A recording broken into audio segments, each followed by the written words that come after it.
We're all owned by the Syndicate, body and soul. Or should I just say body?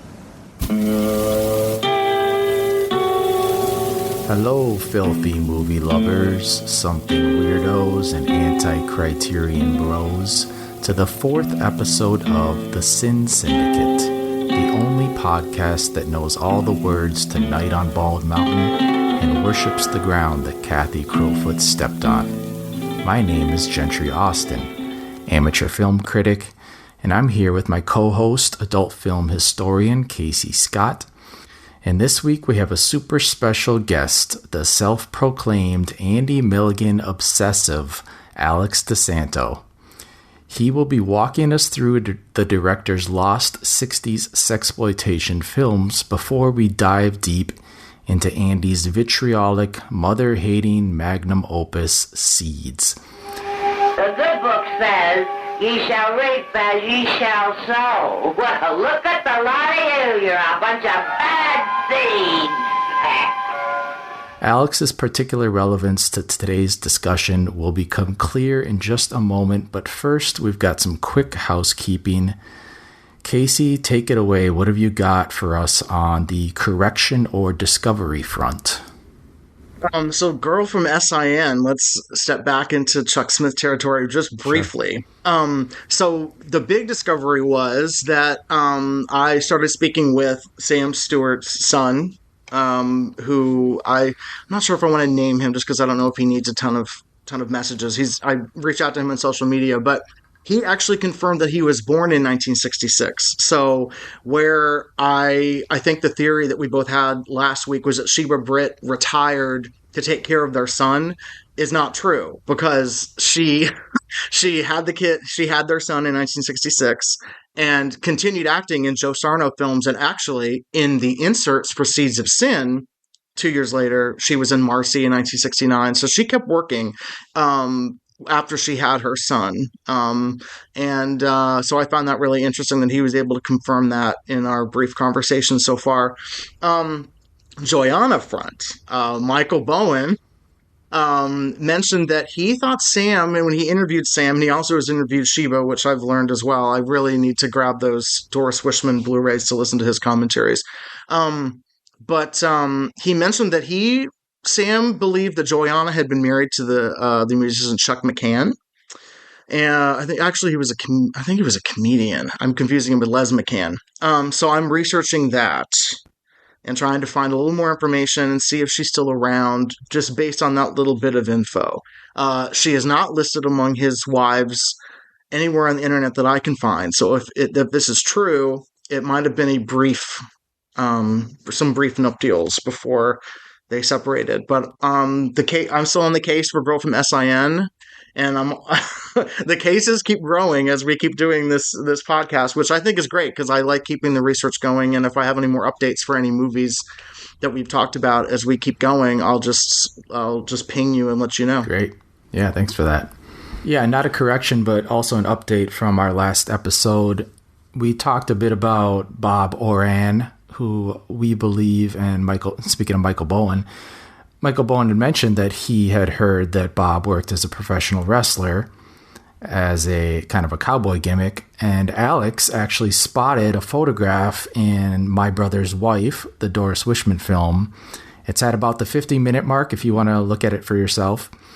But it shows what is obviously Bob in a sort of a full Western wardrobe.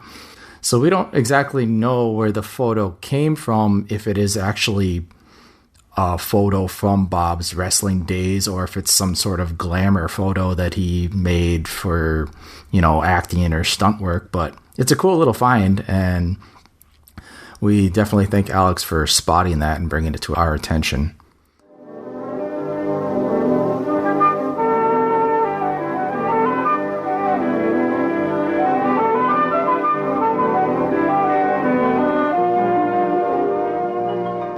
But as far as Alex, that's a good segue. Alex, you mentioned in your Torture Dungeon commentary track that you were, it's fair to say, Andy Milligan's youngest hardcore fan. So maybe you can talk a little bit about how you found your way to Milligan as a young Canadian teenager. Yeah, I think it was just before I'd even entered high school. I was only around 14 or so when really just at a convention one day. And I'd already been pretty privy to exploitation and more so at this time, Sean Video Fair and all sorts of that kind of era DIY filmmaking. So I was just flipping through something weird DVDRs one day at a convention, and suddenly I come across this fantastic piece of poster art for something called Bloodthirsty Butchers, which I'd never heard about. But suddenly I'm looking at this thing and I'm going, okay, where the hell have you been all this goddamn time? And did not buy the film then, but immediately pretty much went home and started looking into the movie, and then kind of seeing some of the other post art for some of his other films coming up and diving more into him. I pretty much immediately connected with who he was as a person and what kind of films he was making.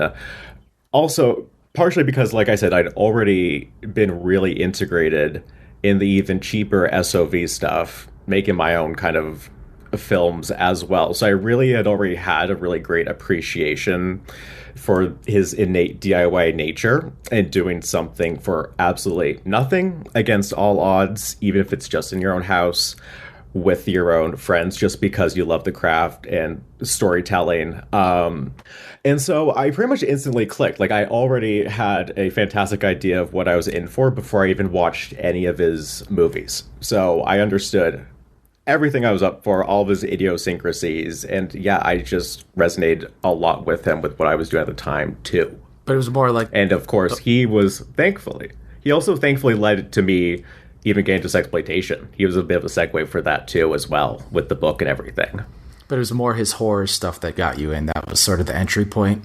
Oh, yeah, definitely the horror stuff. Also, because I was also a bit of a theater kid, too. So I also just resonated with the innate stagey kind of Tennessee Williams-ish nature of them, as it was. And then, yeah, reading about his lost exploitation films, and then pretty much realizing that as someone whose love of those in particular is like the really gritty, I like call them like gutter noir type melodramas. It was also one of those things where I was like, crap, he also made movies that I think would probably be my favorites in the genre if they did exist, right, but they unfortunately do not.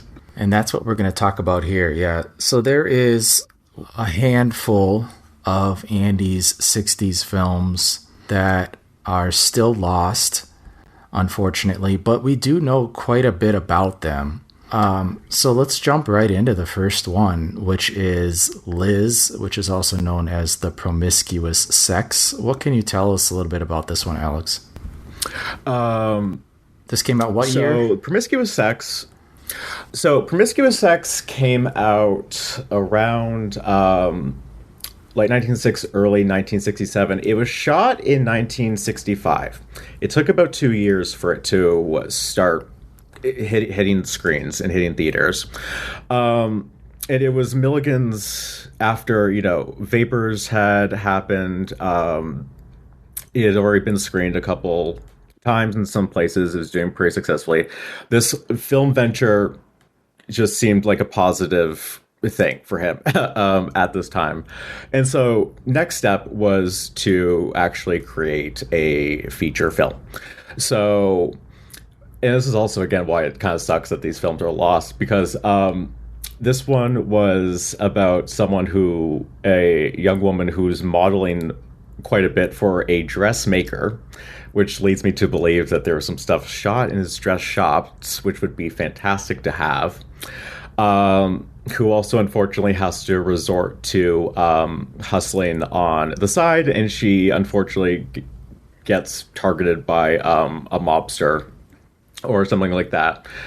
Again, the beginning of some of his themes, where if you transgress, you will normally probably die or suffer a fate worse than death. So yeah, he shot that with his friends and some other people he'd gotten from an open call over the weekends and things. This is when he was still actively, periodically, he was always owning dress shops and things like that off and on. And so it was completed, but no one really knew, of course, what to do with it, because it was a little very gritty, kind of very much resembled a little French New Wave melodrama type thing. Didn't really have a lot of exploitable elements to it as well, so it really didn't go anywhere until William Mishkin came into the picture. Add some scenes for William Mishkin, right? Reshoot some undressing scenes. Yes. So what happened, because this was Mishkin's bread and butter. He was notorious in of himself for, importing some of the worst. Out of all of the New Yorkers who were importing films and spicing them up, Mishkin had the worst imported movies. He had the most ghastly, 10-year-old stale-ass, Greek dramas or something like that he would then take and insert, a minute of tit that wasn't even as explicit as what some of the other people was doing.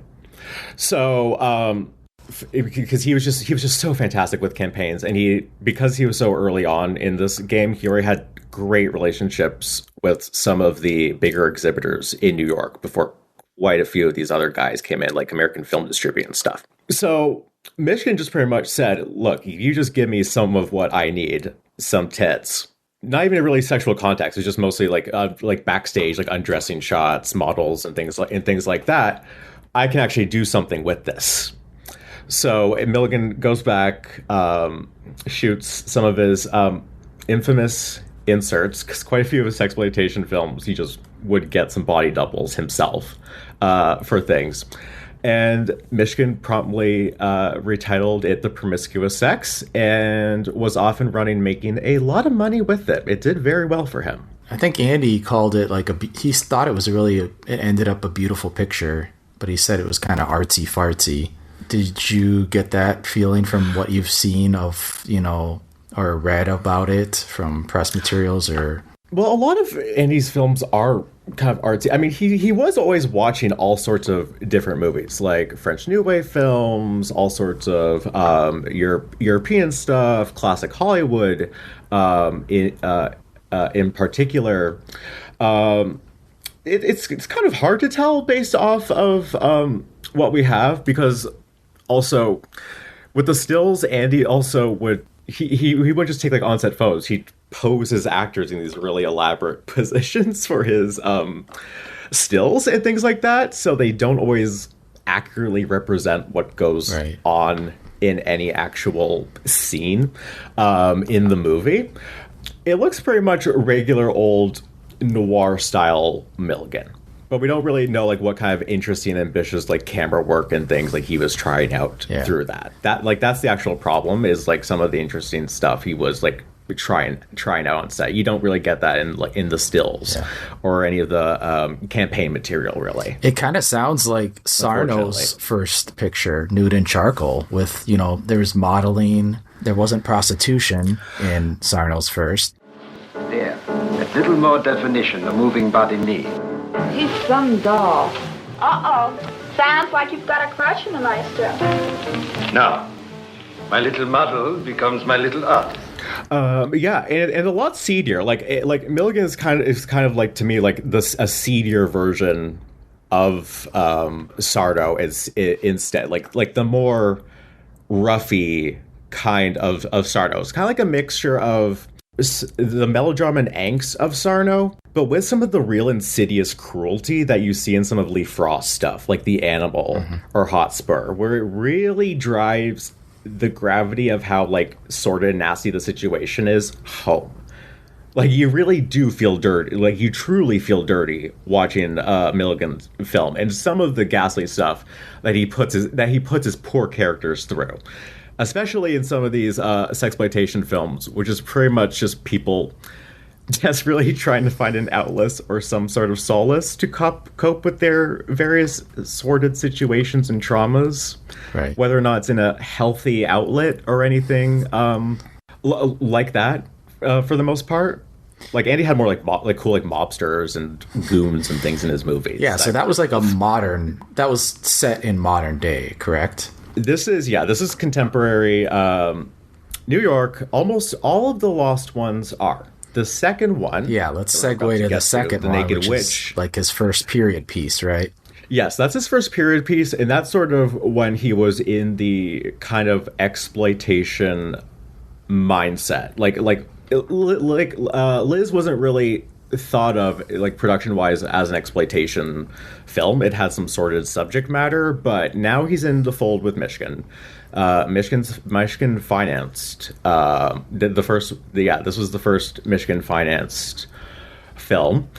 And once again, it's this is a little coastal seaside 18th century town is what the setting is. It was shot up in Manasquan, New Jersey. This is about, God, for so long it was mixed up with Claude Alexander's release, The Naked Witch, and that's actually why it had to get retitled to Naked Temptress, because Naked Witch was already on the marketplace. It's not a supernatural horror film.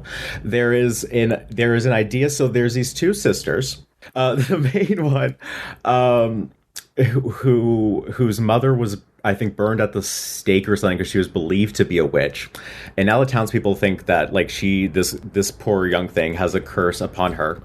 Maggie Rogers, who was her mom's sister, is now taking care of her. Doesn't really think too highly of her. But thankfully, a lovely local fisherman has set his sights upon her, and they have a lovely little relationship going on. But unfortunately, she gets pregnant with her child, but he unfortunately dies at sea. And naturally... Classic. Besides, yes, and has a stillbirth on the beach, the poor woman. And then is taken in by the other local misunderstood character in this town, which is the local dumb hunchback, who nurses her back to health. And all throughout this, her sister, who I think it's actually a twist at the end. I'm revealing the twist at the end that they're actually siblings. Another relative of hers is... Spoiler alert. For a film you can't see. Yeah, spoiler alert from the movie we can't even see. She also has this shitty kind of half-sister who is always trying to thwart her because she's also jealous of this relationship. So, God, there's this awful scene where she, like, gives herself to these village men in exchange for them to go hunt the other girl down, like, assault her. And then she begins to like spread word around town, turning everyone against her. So it pretty much ends with like all these townies, all these like weird, like witchy looking women, pretty much coming down and practically killing the girl. The hunchback ends up dying in her place in the midst of trying to save her, and she unfortunately has to run off from the town. She's just excommunicated and flees with her life. Yeah, and so the spoiler is... And that's most of Naked Witch. At the end, they're unidentical twins. Is that the twist, right? That's it, yeah. So they're unidentical twins. Only one of them was believed to carry like the curse of their mother or something. So the one who's actually shitty is can rest with the knowledge that she has successfully ruined this poor woman's life and she is now gone. Mm-hmm. And that is the version of the happy ending. Right. Pretty much. So who played the two girls? Is it anybody famous from the Andy repertoire? So the main girl was someone named Beth Porter, who was pretty active on the Milligan Facebook group up until her passing, who had, like most of the actors Andy got for these, was involved in local theater off Broadway. Mm-hmm. I think that's how they first connected. And that, I think one of her funniest quotes was, Andy approved my acting, Michigan approved my chest size. Perfect. Which Andy, of course, him being a prude, of course, would always cover up with either hair or like try and like have her like or hold her breasts like with her arms, yeah, or something like that. The prude that he was, yeah. And she's also been in a few other things. She's in the reenactment footage for that one Brenner film after Mein Kampf, which her dad directed. Her dad cast her as as a Nazi prostitute who has to who is forced to try and revive frozen soldiers via sex. That must have been an interesting conversation. Oh wait, which one is that? After Mein Kampf. After Mein Kampf. That's right. Yeah, okay, I was like, I know that title. Okay, footage okay. For After Mein Kampf. Oh, good grief. Did they have another title? Yes. Okay. Did that have like another title, something Lives of Hitler or something? No, so what happened? Okay, so there was an earlier film from the 40s called After Mein Kampf, which was like some British doc that was mostly just newsreel footage. And then there was something else, like some sort of roadshow thing that's called Secret Lives of Hitler as well. I want to say around the 40s or something like that, like just after the war. The only other title after Mein Kampf got was 2 or 3 years after it first come out in 1961. It came back out as Ravaged in a campaign that made it look a bit more like a roughie, which would have... Yeah, I have that press book. That's why that sounded familiar. Yeah. Which I can only imagine some of the poor men who just wandered into that thing thinking that they were just going to get a roughie, and they had. I've seen concentration camp footage. A really effective, very grim documentary. Like everything about that. He hired an actual documentary filmmaker. Beth Porter's father was an actual documentary filmmaker. So even the reenactment footage is very strong and intense stuff. It was kind of too intense for the exploitation marketplace. Wow. The doc was too good at what it did.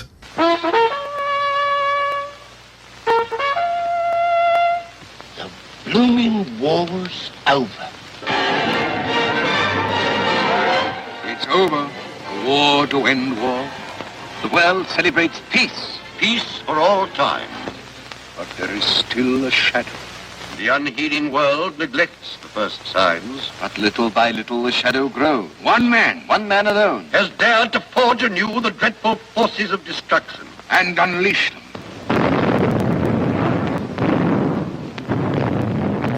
So that was one of her other claims to fame, and the other sister was a Chino actress named Brierly Lee. Okay. Who was also in The Degenerates too. She also played she played the nastiest of the 6 sisters in that one, who abuses all of her other siblings, which is fascinating because she was a pretty strange little like dainty thing. I've listened to 1 or 2 things with her in it. She has this like very like almost like China doll type voice. I cannot see her being a very menacing figure. She was apparently a pretty interesting character. I've heard some stories about her, not via the productions, but via some other things that she was in. She accidentally almost like set herself on fire once without even realizing, because she was so into the scene that she was in. Someone else had to run up and take her down because she's about to burn to death in front of everyone. Well, yeah, talking about fire, yeah. I mean, I really want to see this one because I want to see the witch burning scene, because I know how much Andy loved playing with kerosene, so I'm sure that was quite a show. That is probably just mentioned in the actual plot line. I don't think Andy had a whole stakes. Yeah, not that like seems like a lot for him to set up. Kind of a thing. No. Like that was more so an exposition. Okay. Kind of thing for setting up why Beth's character is like treated the way she is, why even her like aunt who has to take care of her like thinks so like badly of her. The most elaborate scene was when all of the village women all convalesce and like hunt her down and chase her out to the beach in the middle of that like storm. Yeah. And if you probably heard that commentary with Hal Borsky, that really cool shot where she's walking through a town and all these women are starting to come out from behind buildings and stalk her and things like that. Yeah. That was apparently a pretty wild shoot. The Archon almost even got submerged in water during that one. We almost lost the camera during that production. Yeah, I take that back. I think the scene I want to see is the that miscarriage scene, which I read involved a frozen chicken smeared in some kind of syrup or something. Yeah, chocolate syrup, which they then ate that day. The second. Hey, can't let it go to waste. That was probably like a $20 chicken, but, right? Yeah, who knows? I mean, like Hal said, they tried for a pig, but the pig was just too expensive, so they went for a chicken. And that's also, again, one of Milligan's like most visually interesting films because of just the little seaside town it was shot in. Yeah, that would be really good as well too. Like the whole setting is just very interesting. Yeah, like based on some of the stills, it's very just cold, foreign, windswept. It's just all around an absolute perfect setting. It was, the townspeople. There's an existing article from the local newspaper and some of the wild things going on. The police got called at one point because of how much screaming was going on. Yeah. In one of the main cottages they were renting out shooting in at one point. I know that. That's great. So let's go from New Jersey to Woodstock, New York for the Degenerates, which you mentioned is the next one, also known as Sin Sisters 2000 AD, which sounds like some Italian post-apocalyptic film. Well, what do we know about this one? Yeah, normally I'm not the biggest fan of Milligan's original titles, but I will give him credit for Sin Sisters 2000 AD. Yeah, a lot of his other titles that he used are just like very placeholdery, like Fleshpot was just shot under Dusty. Bloodthirsty Butchers was just the demons. You know, like by that point he pretty much knows they were going to be retitled. So the Degenerates is his... And once again, you can't really think of this as you're going to see a lot of interesting stuff. It's set in the year 2000. It's a futuristic film technically, but again, that's just exposition because we are still in the backwoods of Woodstock. Because this is after this giant nuclear holocaust has happened and wiped out all of humanity and things like that. And there's these three guys who have been sent out to look for survivors. As they're doing that, they stumble across this decrepit old abandoned farm in the middle of nowhere that is inhabited by these 6 very bizarre, deranged sisters who are each named after the flowers, clad in really nothing but like these little like burlap dresses. They're like existing in this little ramshackle house, lorded over by their eldest sister, Barley Lee characters. I can't forget, is it Violet, Ivy? There's so many. Rose, one of them, who has who hates men because of natural advances that her own father made towards her. One of the reveals is that she set him on fire. Apparently, as a result of that. Well, he seemed like he deserved it, though. He deserved it. He deserved to be set on fire. And she seemingly sexually abuses her own sisters for her own nefarious gain. And one of them, played by Hope Stansbury, is like this animalistic one who lives out in the woods, too, as well. She's this little creepy character who slinks around. I don't even think she probably doesn't even talk in it. Despite the fact that the eldest sibling does not like them, the men manage to have their way and stay with and begin to indoctrinate the other sisters into the sins of the flesh.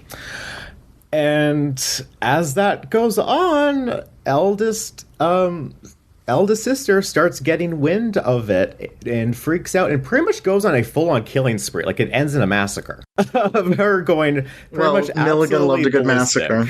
Yeah. Yes. And so this is, I think, one of the first things where we have fire. Someone dies by fire in this one.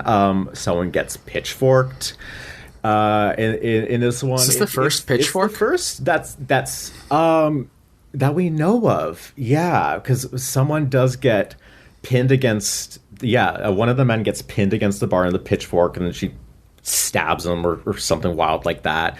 Accidentally kills one of her own sisters in the madness of it all. It ends pretty much with the only good guy of the trio who has fallen for one of the sisters, leaving to go and continue their life, while the other 2 siblings who survive stay back and try and piece together what's left of their existence. Probably his first one that's really like roughy, like really violent. Yeah, I'd love to see Hope. Film. I'd love to see this one for Hope. She's only in a few surviving pictures, so I'd love to see these early pieces from her. And also, it's just also one of those locations that is also shot in this really creepy, it sounds giant, interesting, big old abandoned house in the middle of backwoods Woodstock. It was apparently quite a time filming there. What do you know about this? Was his first, right, with ASA production through Jerry Balsam? Well, Jerry Balsam does come in. Okay, he does come in, but at first. So what happens is, as Andy is cutting Naked Witch at a facility in New York, he comes across these 3 characters who have just begun to form a production company called ASA Productions, whose whole thing was, again, trying to find... kind of realizing that there was probably people who were just not getting their fair shake to make independent films in New York. And when they, kind of asked Andy like what he did and he brought up how cheap he had shot Naked Witch for, it was around $9,500. Suddenly it seemed like a really good. Suddenly he's in for, it was initially a 3-picture deal for them, which was Degenerates, Depraved, and then Ghastly Ones. Compass Rose might have had something to do with them before the whole fallout, because actually Jerry Balsam was about to release that at some point. That was in preparation for that. And so it seemed like a good thing for the most part, but then he found out he was definitely aware of Balsam and things like that with Sherman, Sam Sherman too, and everything like that. But he wasn't aware of the fact that ASA was owed Jerry Balsam quite a bit. He was not aware of the fact that his partners were already pretty much screwed and pretty much leading him down the path to failure. He did not realize it until 2 of the films had even come out and doing money. It's time to see what my residuals are. And then he's going up to Balsam. Balsam's like, I've got nothing for you. I've got nothing for you. I'm not even going to give these guys anything because they're the ones who owe me the film. He pretty much got the films for free. He did not spend production costs besides prints and advertising. Yeah, they were all completely his. No one in ASA even saw the money from those movies. But that's going onward. The first one, it was, again, Sin Sisters 2000. And it does, very interesting one, again, because of the house and things like that. Hope Stansbury said it was a home for mentally ill children or something like that. The research I found was, I think orphaned refugees were briefly taken care of during World War II at some giant estate in Woodstock. I think that was actually the case, and then Milligan decided to be a little shithead and be like, well, this is a haunted house with mentally ill children in it. Because I could see him doing that to That sounds like something, yes. Yeah. That's great. Good That's a good production move. Scary your cast about the location. Yeah. That's exactly. Really good. That was a rough looking shoot. All the stills in those things, all as you go along, and I can notice with some other things like Filthy Five. I'm like, oh my god, she definitely got those bruises earlier on in the production. But all their elbows and knees in those stills are so scraped to shit. From having to roll around and on really decrepit old barns, wood floors, and the hard rocky forest terrain of that thing. You really work those actors in. Yeah. So after, is it the timeline? Is it Depraved? Is that next for ASA? Yes. So yes. Depraved is black and whites. I always get them confused because obviously Depraved, Degenerates. Depraved, I try to remember as the LSD picture, correct? Mm-hmm. Well, Depraved, I remember because we have a trailer for it. Thank God. You are invited to the most perverted party of the year. Depraved. Yeah, which made my jaw drop because of the fact that he even did that whole double exposure effect for the acid sequence was pretty ambitious for him. I was like, oh my god, Andy, good for you. Yeah, so this is his beatnik picture. Unfortunately, right? This is his as I like to call it, the straights aren't okay. It's 3 very straight-laced Manhattan couples. That's a recurring theme for him. That's his ultimate. The straights really aren't okay.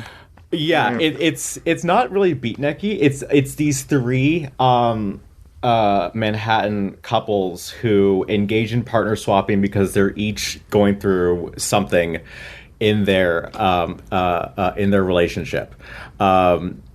First couple, one of them, which is Ann Linden and another faceless guy, who wasn't anything else I can think of. It starts with her, and apparently she was already secretly having some sort of like lesbian affair with another one of the women before the movie even starts up, because it seems like her husband might be neglecting her a little bit.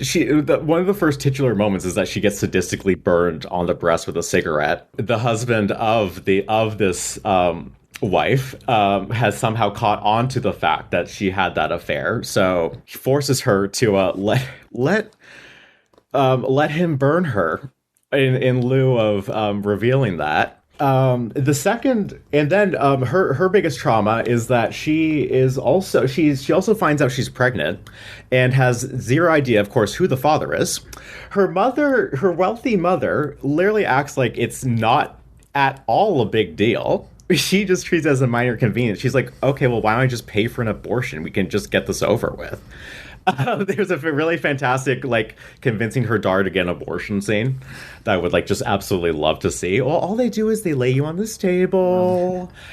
And then to make things even worse, she then goes to this little village bar that she's apparently known at. And so she's, like, just talking to the barkeep, and then Hope Stansbury comes in. And the barkeep goes to Hope Stansbury and is like, you know what? She's a little bi girl. You should roofie her drink. And so Hope roofies Anne's drink and assaults her in the bathroom. So poor Anne's going through hell. Next couple, poor Carol Anne. Vogel's Poor character. And, poor Anne. And then the next my favorite character, Milligan girl, maybe, of this period. That's Alex's too. Yes, don't get me started on Anne. Yeah, don't get me started on Anne. Don't get me started on Anne. Team Hope. You guys can have Anne. I love both of them, but I like Anne. Yeah. Just there's something about her. She seems a little too prim and proper for this world usually. Yeah, I see that. Yeah, like kind of like she's like Milligan's Patty McNair. Yeah, she's kind of slumming it. Almost, some of the stuff. Where you're like, how did you wander into this universe? Yeah, exactly. Yeah. Well, again, she was just theater trained. She was, again, doing a lot of stuff like around the same area. And so, The second couple is the wife is, it is revealed that the husband of this couple is actually gay. He might be having a bit of an affair with someone who he works with at his office. And so as a result, she's feeling quite neglected. And so that's partially why they start engaging in swinging, because of his weak approach towards her. And at one point, she cheats on him with his brother too, because she's desperate. She's just desperate for something. So when they get together, that happens. And the last couple, the nastiest one, is the one that Anne had an affair with and was then abused by the partner. So that one is of course, yeah. So the movie's titular penultimate sadist, who is the husband in this one, of course, constantly abusing his wife, and she's always seemingly trying to find ways to escape that, and also find ways to explore her sexuality. So one of the most titular moments is she goes to this like kooky party where all these sorts of like masculine women and effeminate men are running around. Oh, this is where the transvestism comes in. Book. Yeah, I was wondering where that was. Yeah. Because I know Stephen Thrower had written that there was some transvestism in the film. So, okay, that makes sense. Go on. Yeah.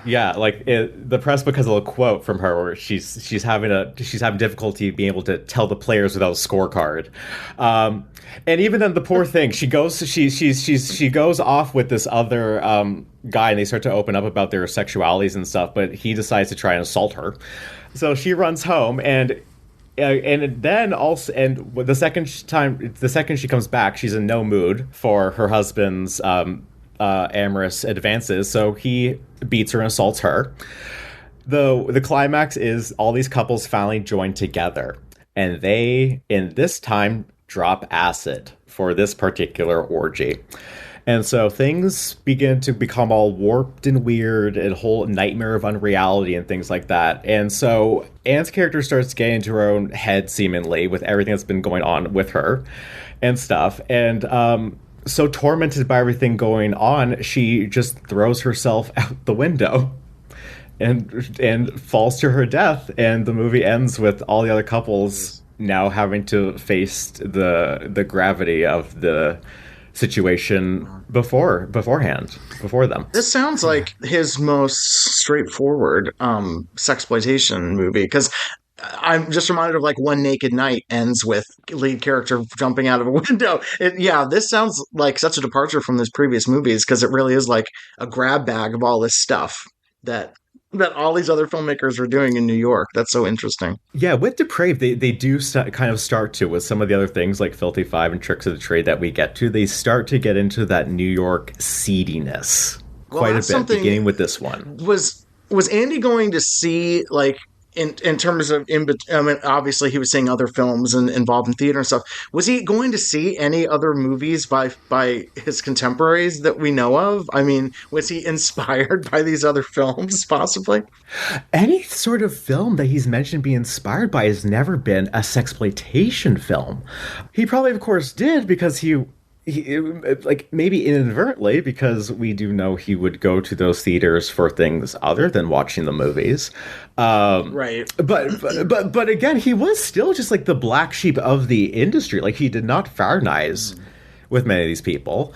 Right. You don't see any of the typical. The only reason why we get to the New York actresses is via the sexploitation cut. I can't think of anyone. Like, people like Anne did go into sexploitation, some more stuff later on, but like, even her stuff, she started with him initially. It wasn't the other way around. The only other like strongest affiliation we have, also because Michigan was also just not one to like really shell him out too. Like, the only reason actually that he even got in contact with Leslie Elliott and that whole deal happened was through Balsam. Balsam actually introduced those two. Michigan would have nothing to do with helping Andy network and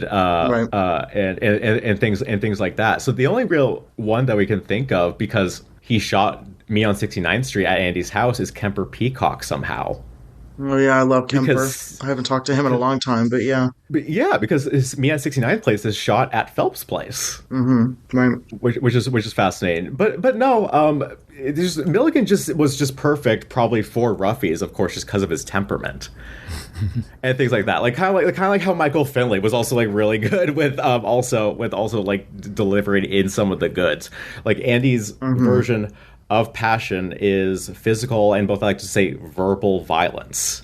Like, even though like, it feels more personal. Like, actual, exactly, like his actual like rough scenes, like that opening scene that we have from Filthy Five and stuff, is a lot more intense than like the Olga things. It's not really like kind of kooky and off the cuff. It's very in it. It's very in it to drive the nastiness home. Oh, come on, Susan, don't start crying. I mean, you've done that so many times. Well, I just knew you and meant something, but it doesn't mean anything now. I love you so much. You don't know how much I love you. Love? You don't know anything about love. What do you know about love? Love is something beautiful. It's something inside. It's something you don't know anything about. Love you with a four-letter word. How do you mean it's a passion? Yeah, it doesn't feel like, well, if you watch like the Olga films where it seems like they're trying to reproduce like photo spreads from S&M magazines, or trying to reproduce like loops with Betty Page and Irving Klaw stuff. It seems like it's trying to bring that stuff to life. It doesn't seem like it's something personal that Mara is trying to inject into this. He's not making something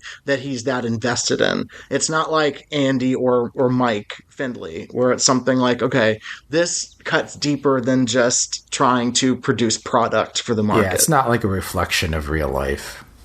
It's like cartoon fetish photography. I like to say that Andy's films are a reflection on how he saw the world, his own personal, like his reality. They're not our reality. They are Andy's reality, and Andy's like negative mindset for reality just again lended it so well with the aesthetic of these roughy films. Like, they may not deliver in the titillation, but in terms of all the angst and the frustration and the aggression And some of the plot lines that he would also infuse a bit more, like actual, like deeper family strife, like be at odds with parents-in-law, which is a very relatable thing probably to some of the men who are coming to see these things.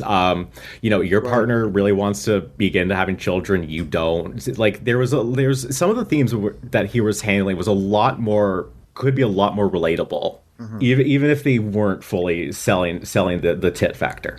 I remember that quote that Andy gave to Jimmy McDonough for his book. He was like, "My pictures are very moral pictures, actually. They show what happens when you fuck around," something like that. I thought that was so funny. Because like that's kind of the mindset he was coming from. He was, like you said, kind of a prude. And yeah, he didn't mind like dropping the moral hammer down on his characters. Yeah, like I think Anne's character in Ghastly Ones sums it up the best when she literally just says, "I want what's coming to me." Yeah.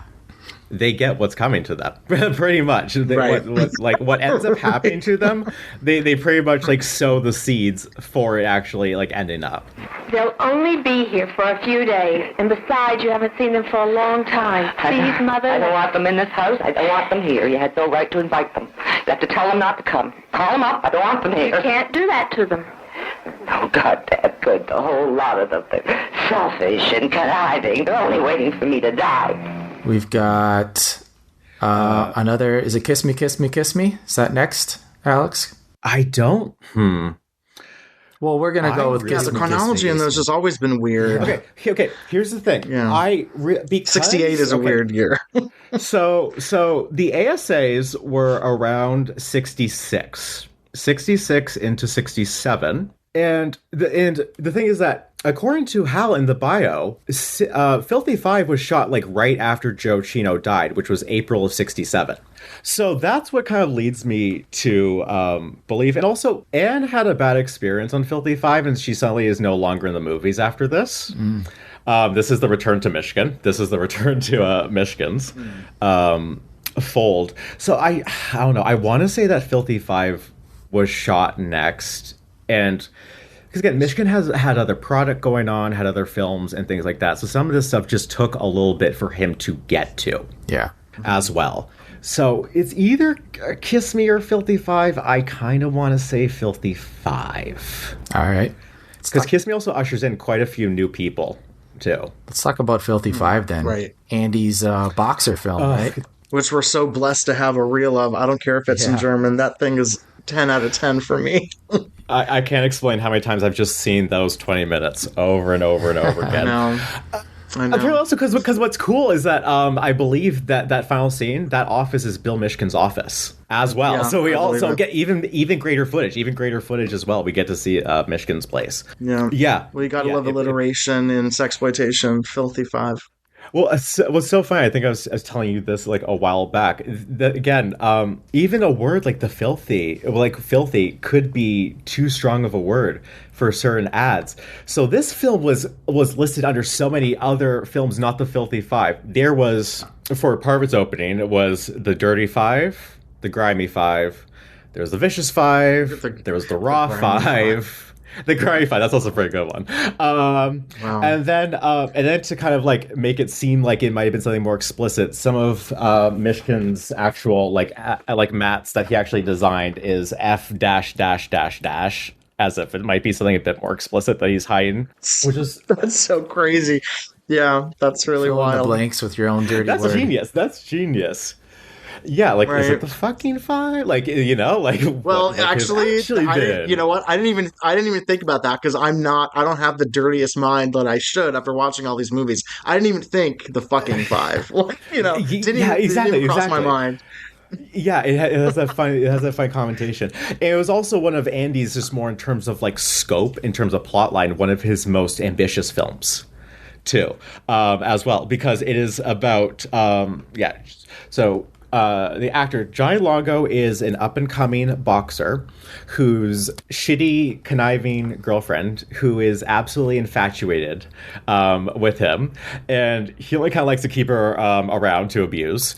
And also because she's such a little manipulative so-and-so, she's actually, through some of her connections and conniving, got him to where he is. in his career as well, whether or not I don't even think he is aware of the full gravity of some of her dealings behind the scenes. And once again, he's in this he's also the black sheep of his own family because he's adopted. Maggie Rogers is his mother in this one, and his family is constantly at odds. He has this other brother who's not as successful, and things like that. And so where Johnny is in his career is he now has a talent agent, Jerry Jacuzzo, Sidney Hart, who's just got him cast to be in this TV show against Anne Linden's character, Rita, who is an aging ex-child star who has been out of the industry because of her unreliability and her bad habits. She is living in her decrepit Long Island estate with her brawny lesbian housekeeper / partner, Allison, and is always, of course, and is addicted to... Well, that's... is. Nice. She's a tough older lady.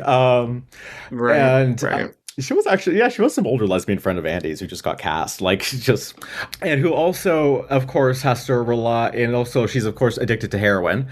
And so there's always Freak Out, the dope pusher, around the corner. The first introduction we get to him is that she's thrashing around in bed badly in need of a shot because she has to go to the meeting at Sydney's place to talk about the show. And Freak Out wants payment, and Allison is trying to convince him to administer the shot anyway, despite the fact that Rita's destitute. All of her money and jewels are gone and things like that. She just has her house. So Rita's Freak Out's like, well, just let me do my thing with her. And Allison's like, I mean, okay. She has to be in shape to get to this meeting. So go have at it, I guess. Which then, of course, leads to one of the funny little side plots that we do have. Allison, trying to get some more money, coming into the household, decides to engage in a little human trafficking with Freak Out in that one existing scene we have with Maggie Dominic, which is kind of funny. This is also why I wish Philly 5 existed, because I want to see Allison and Rita's relationship, because Rita's also like, I love that scene because she's like, oh my god, what the hell are you doing? And then Allison's like, babe, I'm trying to get some money. And Rita's like, oh, okay. All right. Sounds good. So since each of them, Johnny and Rita, are both used to getting their own way, they immediately hate each other upon sight. And there's a big fight at Sydney's office, the one you see in Michigan's. Of course, they're desperate to try and make this work. So Johnny has an upcoming fight to go and train, and to make it more convenient for them to rehearse, Sydney's like, why don't you and your trainer go and stay at Rita's, because there's so much room anyway. And so they go and do that, and Rita, of course, at this point has vowed to get him off the show.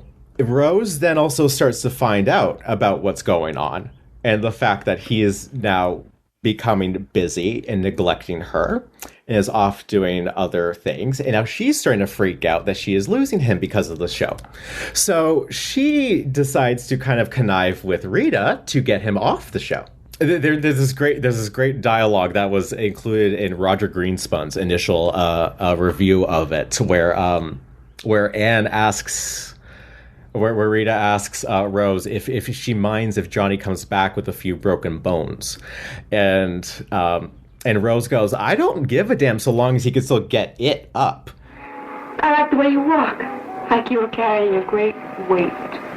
You do know how to work, don't you? Well, it's working, isn't it? As a matter of fact, to steal a line from Mae West. What's that? Is that a pistol in your pocket, or are you just glad to see me? What do you think?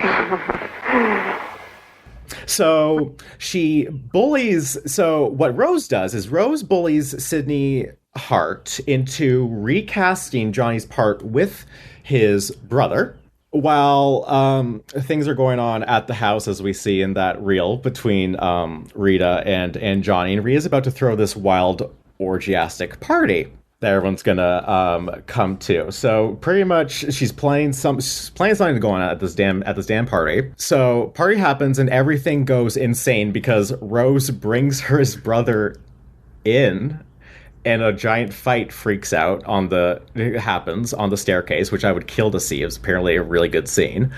And then what happens in the end is Rose lures Johnny up to a bedroom. Second time we get some good drug use in one of his Milligan's movies besides the heroin. She gets him onto acid and does this whole kind of elaborate bullfight chase thing where she like kind of takes her top off and is like getting him to chase her around this bedroom, and then she stops before a drape, and he runs toward her, and she steps aside, and he plummets out a hidden window, smashes to the ground below, pretty much breaking his back, becoming like quadriplegic. And Rita calls up Rose to come pick up her meat.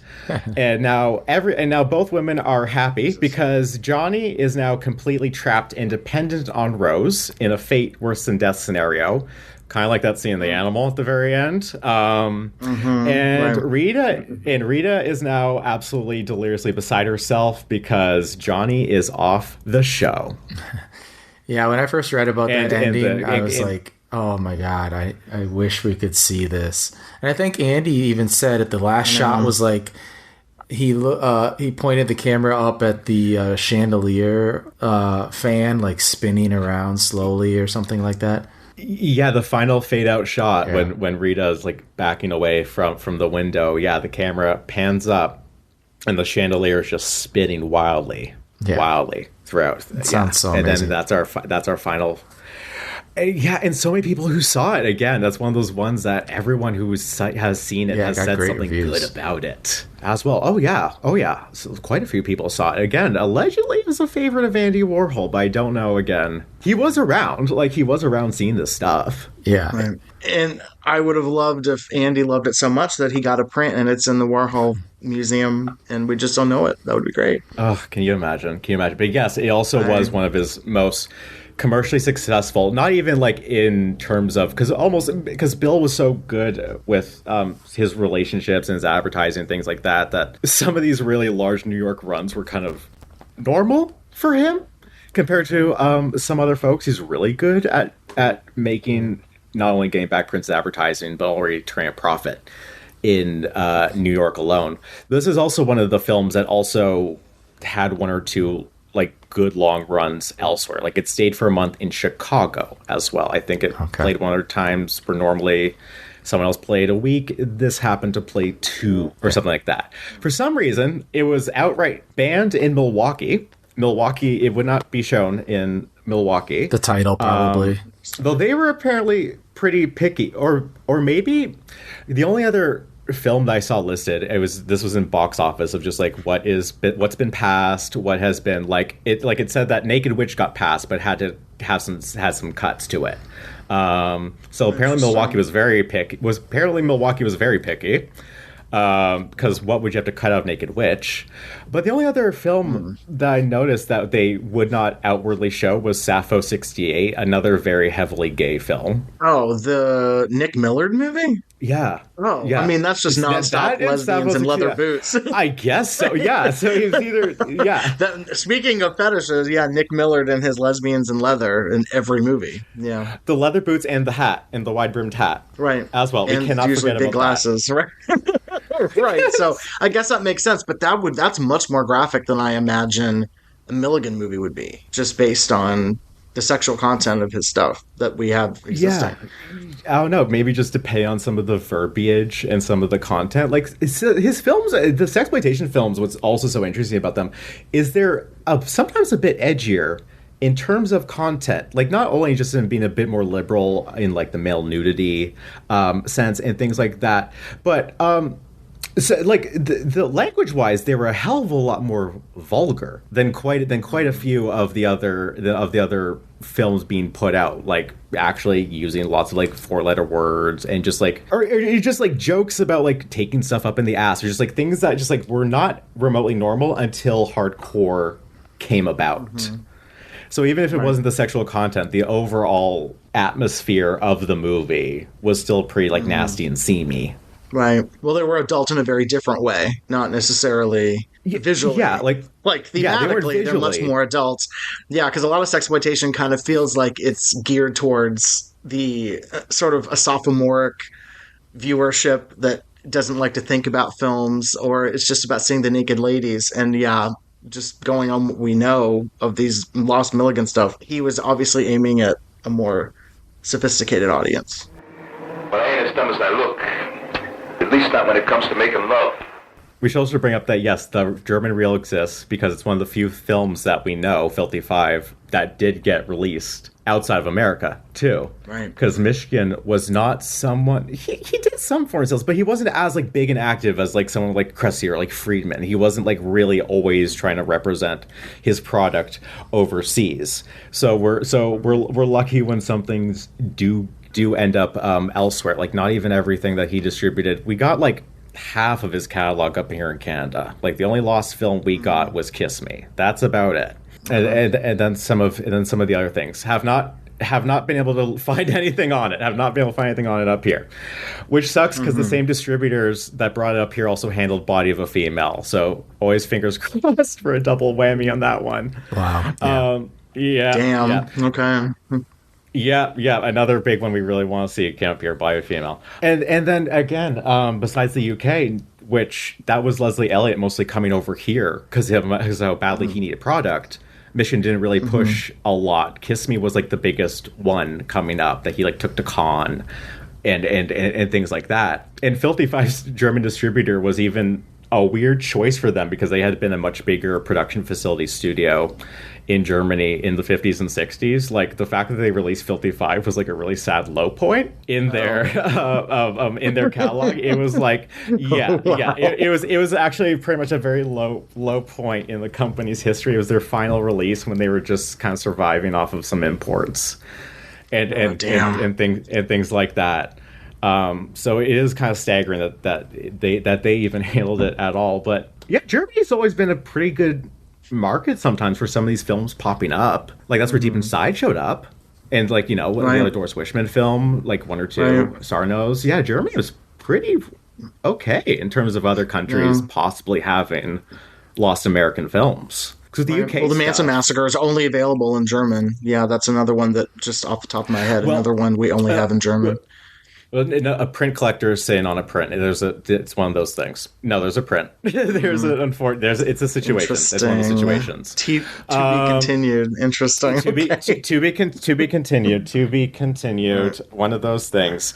But yeah, the only available one we have, and the only available of Love Rebellion we have is the German dub.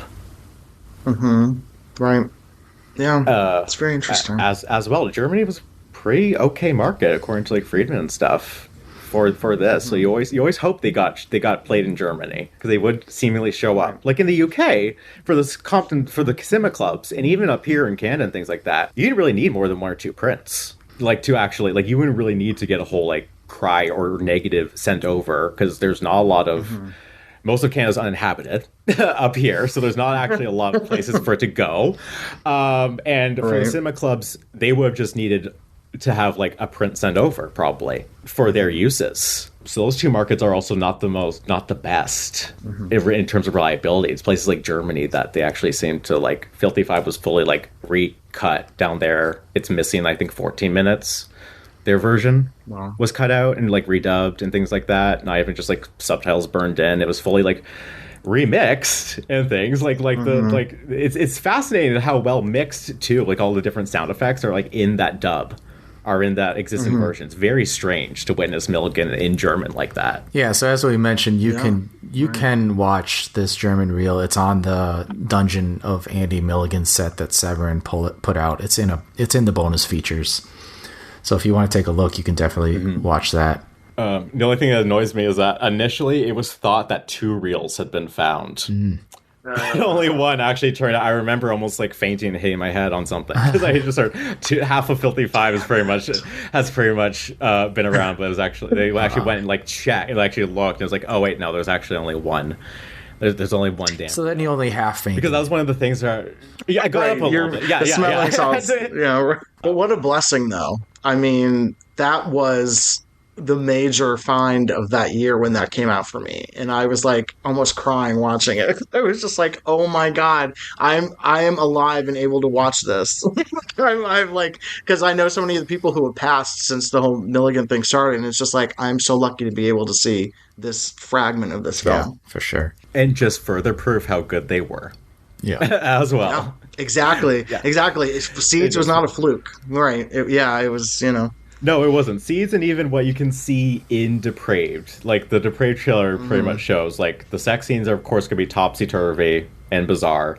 But the violence is going to be pretty well executed and pretty insidious and mean as well. Also, I love the Depraved trailer because it just shows how these films looked. Because, again, we had good elements for Seeds. Like, half of it was camera original. And so Depraved was just a fascinating fragment to see it blown up and then, having having just, the cheap one light done. And just how much, I think, out of any other filmmakers' catalog, they're closest to resembling actual 8mm stag films. By the time they actually hit the screen, it looks like they're being projected via 8mm. Just based off that one trailer alone. One reviewer of Filthy Five, Roger Greenspun, did comment, the image constantly seems like it's threatening to dissolve into abstract areas of light and shadow.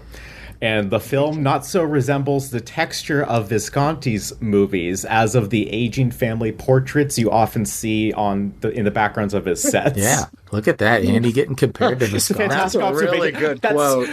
Yeah, that's a really good quote. Yeah, that was the beginning of his career when he was reviewing sex films for the NY Post. Wow. He just happened to see Milligan and was one of the few who actually got it. Who kind of got what Milligan was going for. I think he called it extravagant American underground cinema. But we got the right person to review those for sure. Let's talk about another Michigan, Kiss Me, Kiss Me, Kiss Me, which also got a theme song. Am I right, Alex? Yes, and I was so disappointed because the Composer's Archive does not have a copy of it. Or any sheet music. No, there's not. I reached out. I found the university that has not Harry Hurrett's stuff.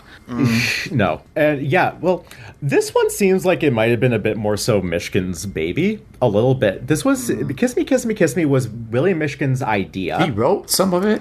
Right? Yeah, I even have a piece in the New York Post going Michigan turns writer, blah blah blah blah blah.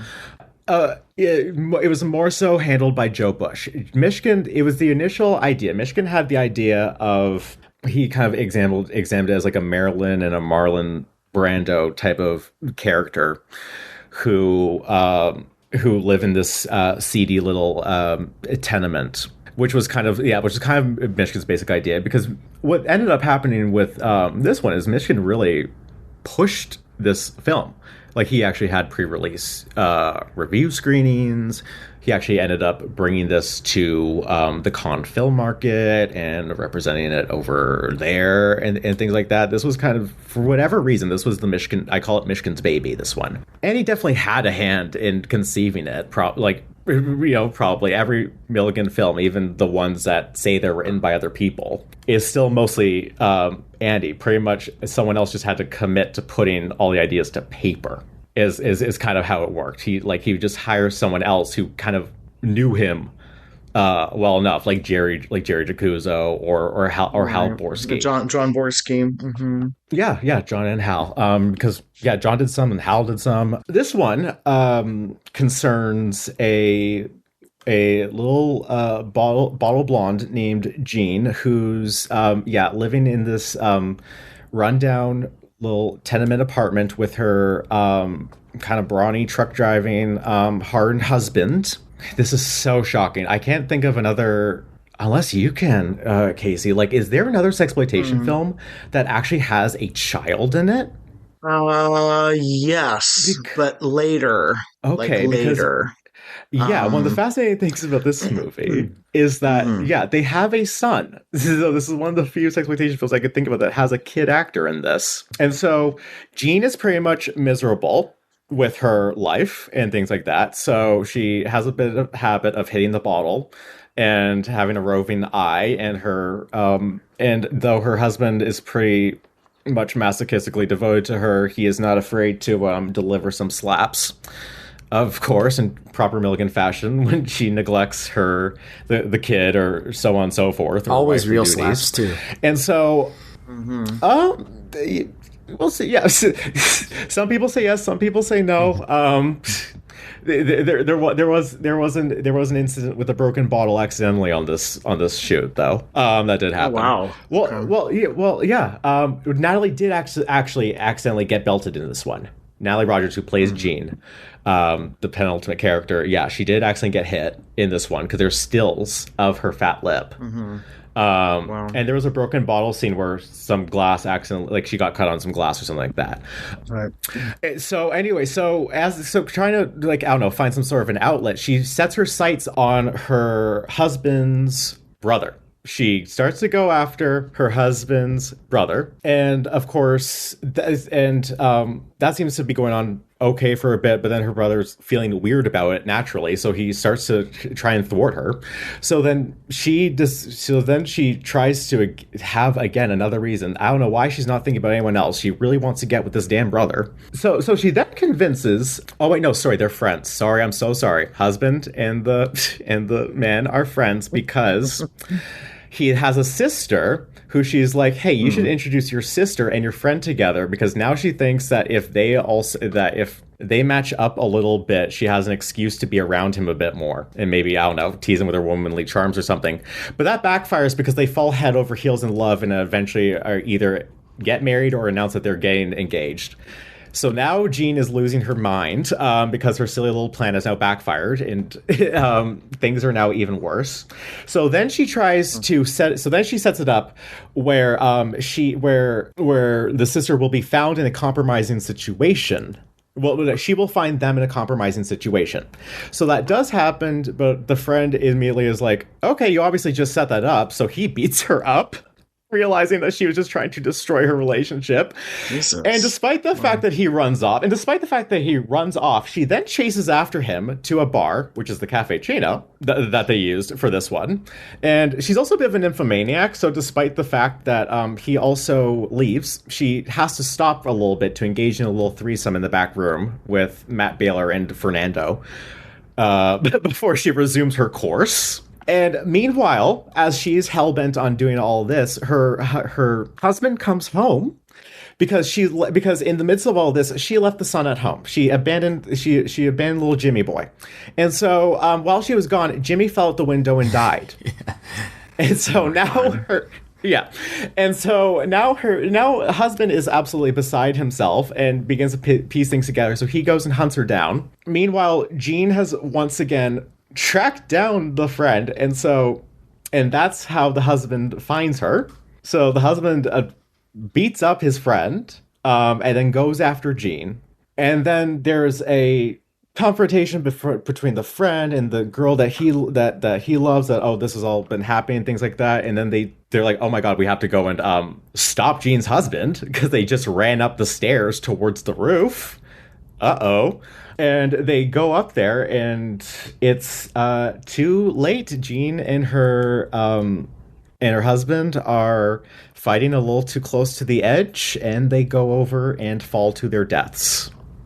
Wow. So the whole family dies. The whole family dies. The whole family dies, and the nice kind nice of like couple Seeds. actually.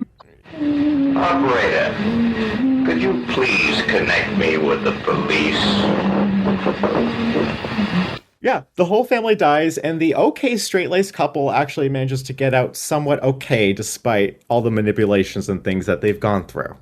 I wonder what the dummy budget was on this one. At the end of this. I can't think of a dummy that's happened. Because the one falling thing we have with Nightbirds, like Berwick kind of does a landing thing.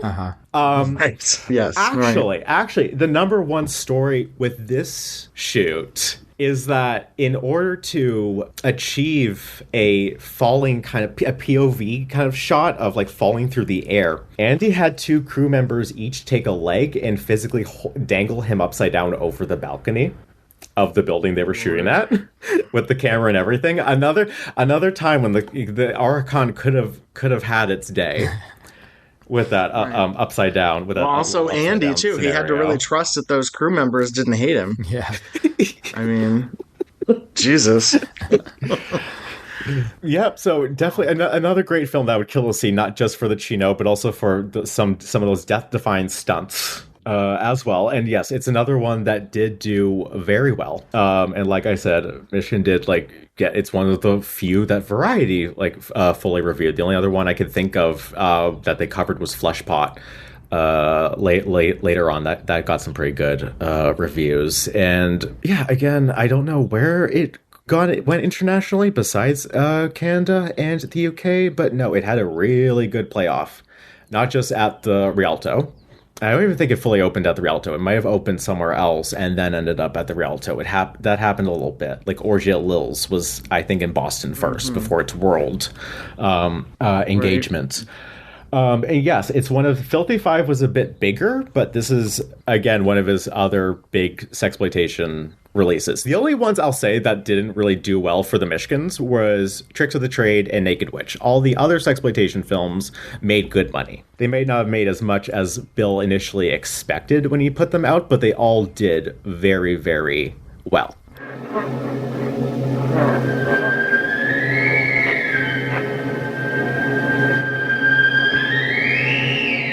You want to talk about Tricks? Oh, yes, Tricks of the Trade. Yes, absolutely. Because it seems like Tricks of the Trade did come right after Kiss Me, Kiss Me, Kiss Me. It's, again, another one of those where there's a lot of bleed through with the actors. You see quite a bit. That's partially how I've connected some of them together. Like a bunch of the Naked Witch cast ended up in Degenerates.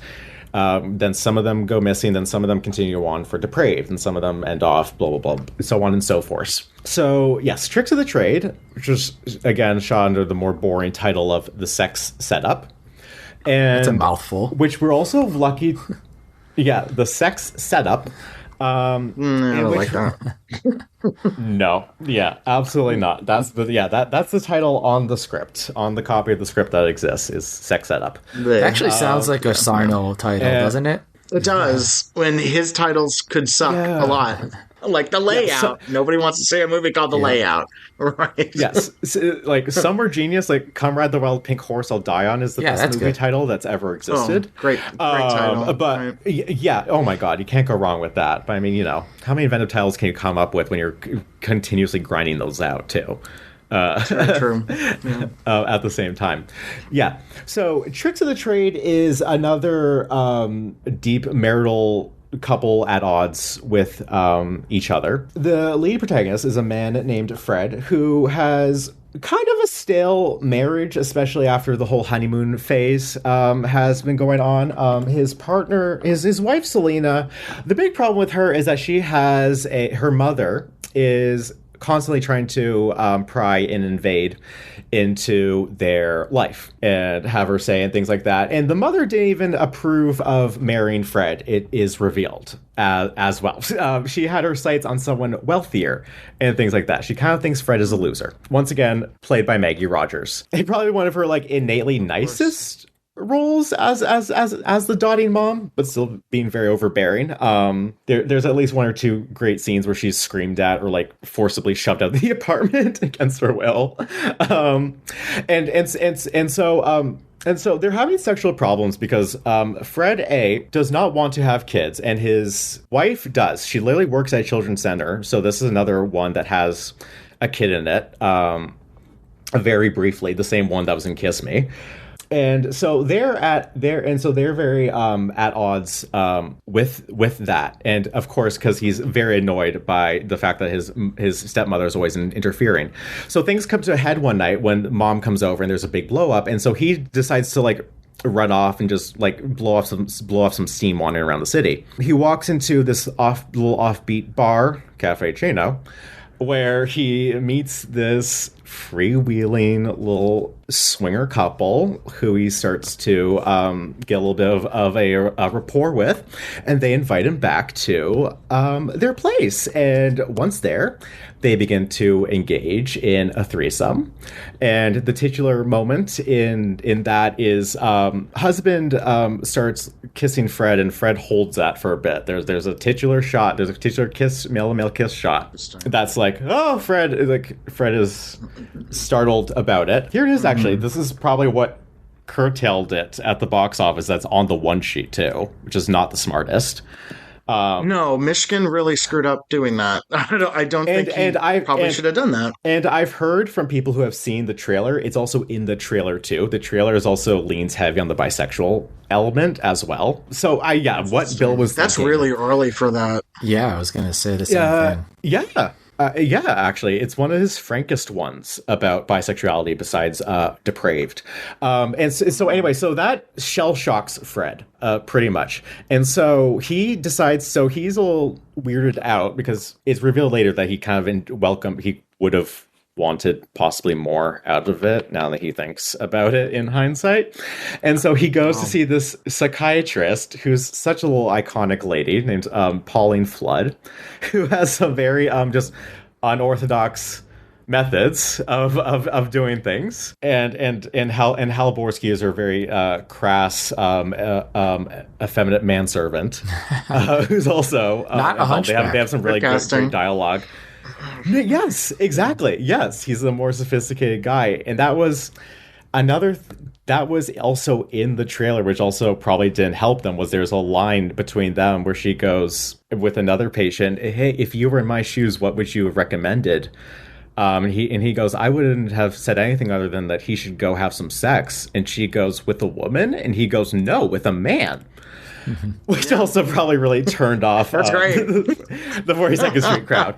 And so he goes to for Pauline Flood. 1968, Jesus, that's really wild. That trailer was very pro bisexuality a bit. So he goes to Pauline's, and it is revealed both that he had some sort of like bisexual encounter with a man in college that he kind of liked, and also off the top of my head I forget what it is, because this is the Tricks of the Trade is very, very talky, because the script does exist. It's a lot of sitting around and just exposition. So I think the backstory is that some previous relationship that did also end in an accidental pregnancy that Fred was involved in, he accidentally got a venereal disease out of or something like that, so that's why he's afraid of like having children and things like that. And also the fact that his stepmother is kind of ruining things too. While he's going for therapy, he's being a bit evasive about what he's been kind of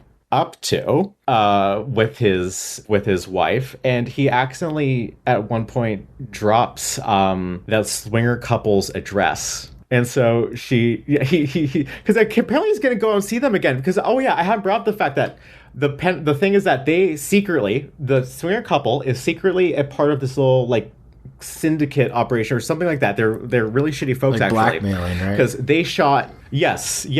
So someone else secretly photographed them. I was like, why is he going to see them? Yeah. Okay. So what happened is, Wow. And this is what I love, some of the goon characters in this movie, because they got some really funny dialogue scenes and things like that. So the couple have these friends, so they're all going to blackmail Fred. That's what's happening. So then his wife goes out to try and go to this address, but they're not there, and it's in this really seedy area. And as she's trying to leave the building, two shady men grab her, pull her into an apartment, and have their way with her. She's just trying to figure out what's going on with her husband. That happens. The poor thing. Poor wife is like doing nothing wrong, just going through absolute hell. And then they begin to make a break. Fred and Pauline begin to make a breakthrough Because now it's like, okay, Fred, the venereal disease is in your past. Look, stand up to your mother. She sucks. We both kind of know that. And to help him, and actually, she pretty much says, like, this sounds like Andy's therapy session. She literally at one point goes, remember why I said use balls, and more balls. That's why I'm such a good psychiatrist. It's taken me years to think like a man and act like a woman.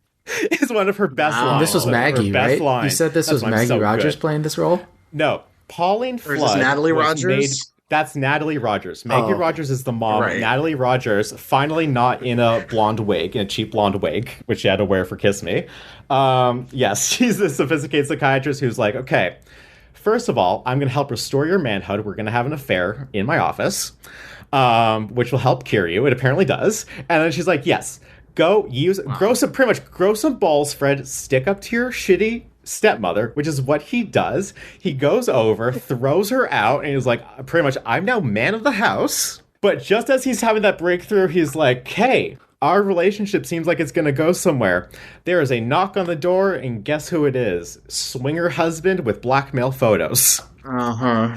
So when things seem like they're about to take a turn, spaghetti-o. So he is then led to... Unfortunately, the unfortunate thing about Tricks of the Trade is that the pacing is very off. Like the rest of this movie happens very fast. There's not a very good climax and things like that. Like, this is one of those, like, Andy just had to make another movie pretty much to get some more money for a product. And so they go to this decrepit, creepy. It's Andy's basement. This like dungeonous space with this scary, wild, orgiastic like parties going on with all these degenerate acts and stuff. I know Candy's running around naked somewhere in the background, la-di-da, and everyone's shooting up drugs. The script mentions someone splayed out on this phallic altar or whatever that was. Milligan scripts don't even have a lot of direction too, which is also fascinating. So you don't even know what was going to happen. You don't say. Like a Joe Sarno script, like with that one lost Sarno script that showed up, where like you can pretty much envision every single shot. Yeah, like you know what he's zooming in on. You know like what the focus is. Yeah. With Andy's, it's just like here's a scene. Like, okay, like here's a scene where insane stuff happens, just lots of madness, and you can only just kind of get an idea of what the madness is going to be. The guy doesn't explain to you, like, what he normally describes for sex scenes is he calls sex scenes normally. He doesn't really describe them. He just says they do business. Yeah.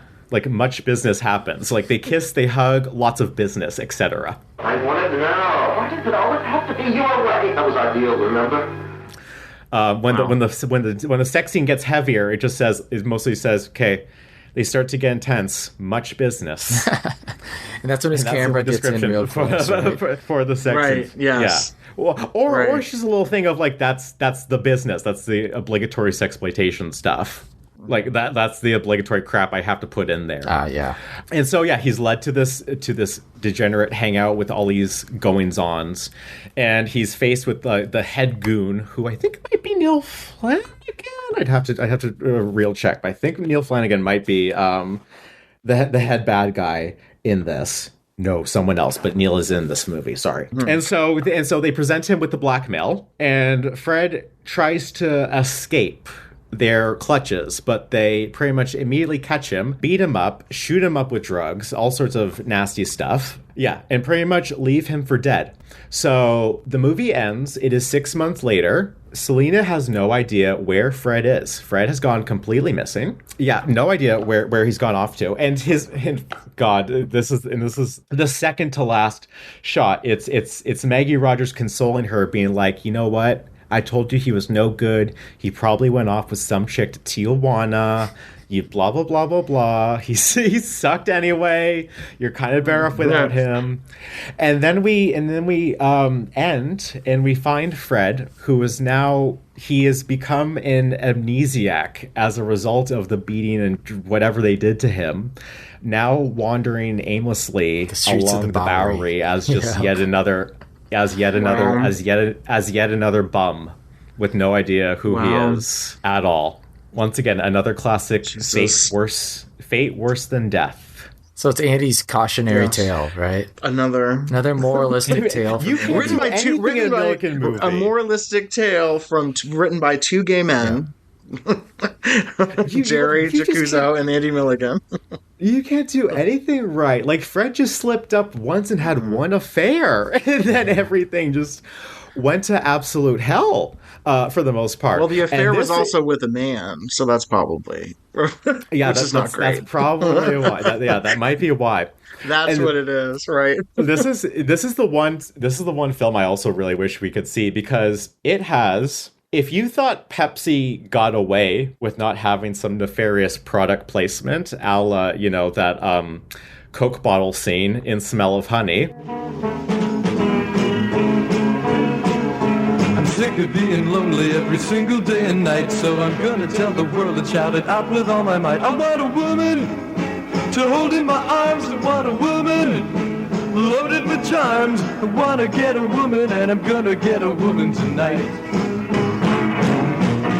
No. We're just missing the one movie that had some nefarious Pepsi product placement, a la Tricks of the Trade, where two goons decide where one of them wants to have their way with this innocent young thing that another one of them has been fucking around with in the other room. And so they decide to roofie a Pepsi with some knockout drops. And they literally, as part of the dialogue, they actually explicitly say, "This should pep her up. Yes, give her a Pepsi."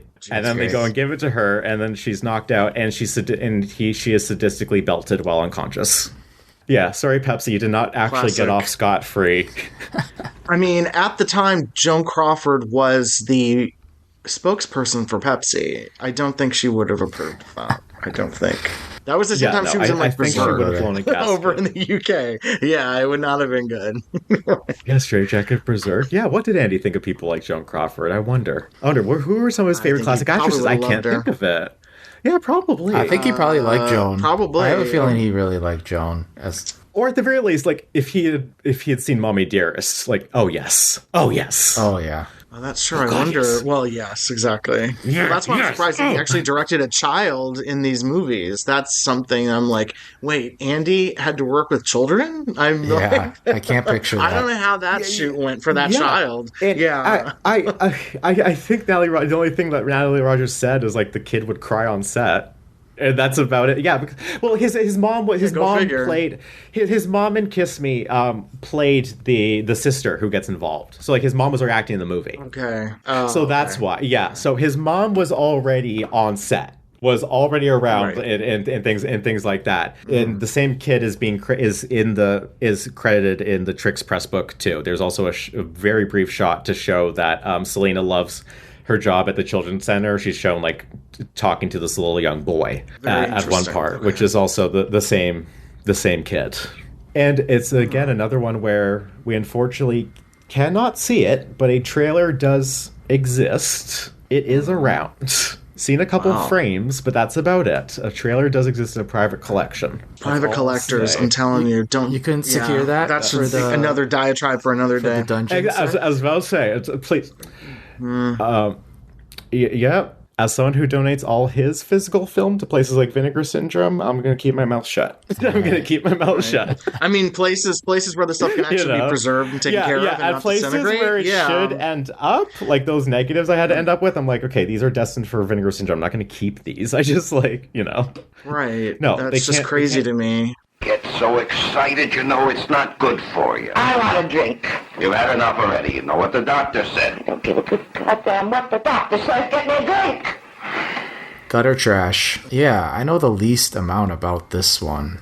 What can you tell us about Gutter Trash? I know that the guy in it is wildly hot, and that's all I know. Because I've seen the pictures of him with Candy, but that's it.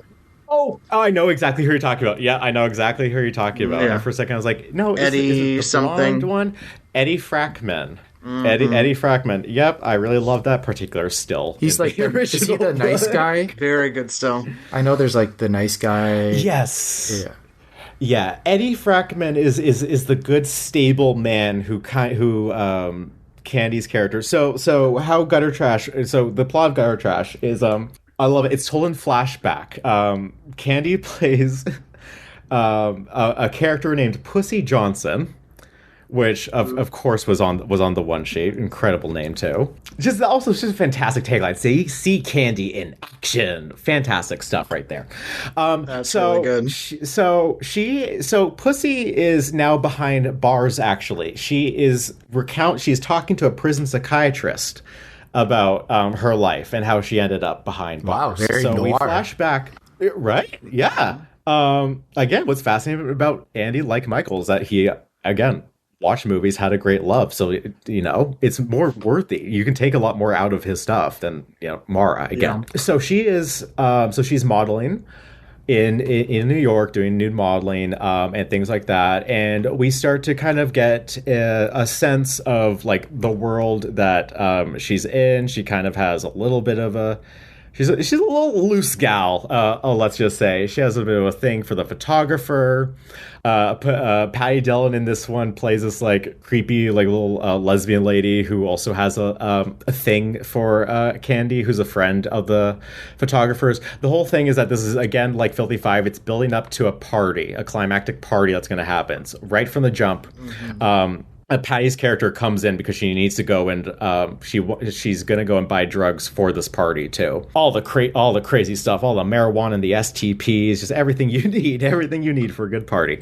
That then segues into a scene where she then goes to the house of the apartment of this drug dealer who is Paul Eden, who played the doctor in Seeds. Mm-hmm. Mm-hmm. And also, I can't think of the title, but he's also appeared in randomly in some later 70s gay porn flick. I can't. He was in, yeah, he was. I was going to talk about him when we talked about Seeds. He was he was a member of Actors Equity. He was in Destroying Angel for Peter Jerome. Was that the one where he was? So he looks different, but you can absolutely identify that voice. Same voice as the Doctor in Seeds. Yeah, exactly. So she goes to this, and this is one of the again side character. I love how Andy always has these, like, little diversions into, like, the side characters who also always have their, like, personality and things. I love some of his little villainous side. And they all get like long exposition, like backstories. He always, like, feeds them such great or just stuff. Like interesting or just fascinating, like, interesting quirks. Yeah. Like almost all of the goons in some of these movies, for some odd reason, they always wear fedoras and shades inside. Both the ones in Filthy Five and Compass Rose. Tricks of the Trade is also described that someone is loves to wear sunglasses inside. And also, of course, love roofing innocent young things. So she goes to this. So she goes to her local drug dealer's house, who is currently keeping Susan Cassidy as a sex slave, is, like, burning her with cigarettes and doing all sorts of, like, nasty things to her. And the thing is that Patty makes the bad decision to invite them to this party that the photographer is going to have. So a lot of characters are about to convalesce, a lot of degenerate folks. Meanwhile, as Pussy's kind of living her life, she kind of like in Fleshpot, she crosses paths with this very straight-laced man, who she begins to have a tempestuous affair. They're kind of head over heels in love with each other, so on and so forth. But unfortunately, he has to travel away for work, it turns out, in the end. And he really wants her to come with him. But unfortunately, Pussy just cannot give up her debauched lifestyle. And so she gives up her golden opportunity to go off with this man. And he leaves very sad and disappointed. So it's the night of the big party at photographer's house. All sorts of wild, awful, ghastly things are going on. All sorts of kooky things.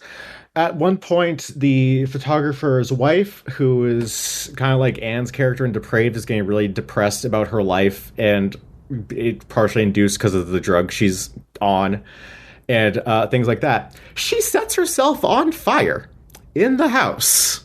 More fire. And so everything kind of everything kind of stops there, and then we go back to the prison, where Pussy then describes kind of what happened to all the other unsavory characters she was linking up with, because I know at that party, again, like I mentioned with the drug dealer, he did all sorts of nasty things. I think based on stills, I can see of him attacking someone else.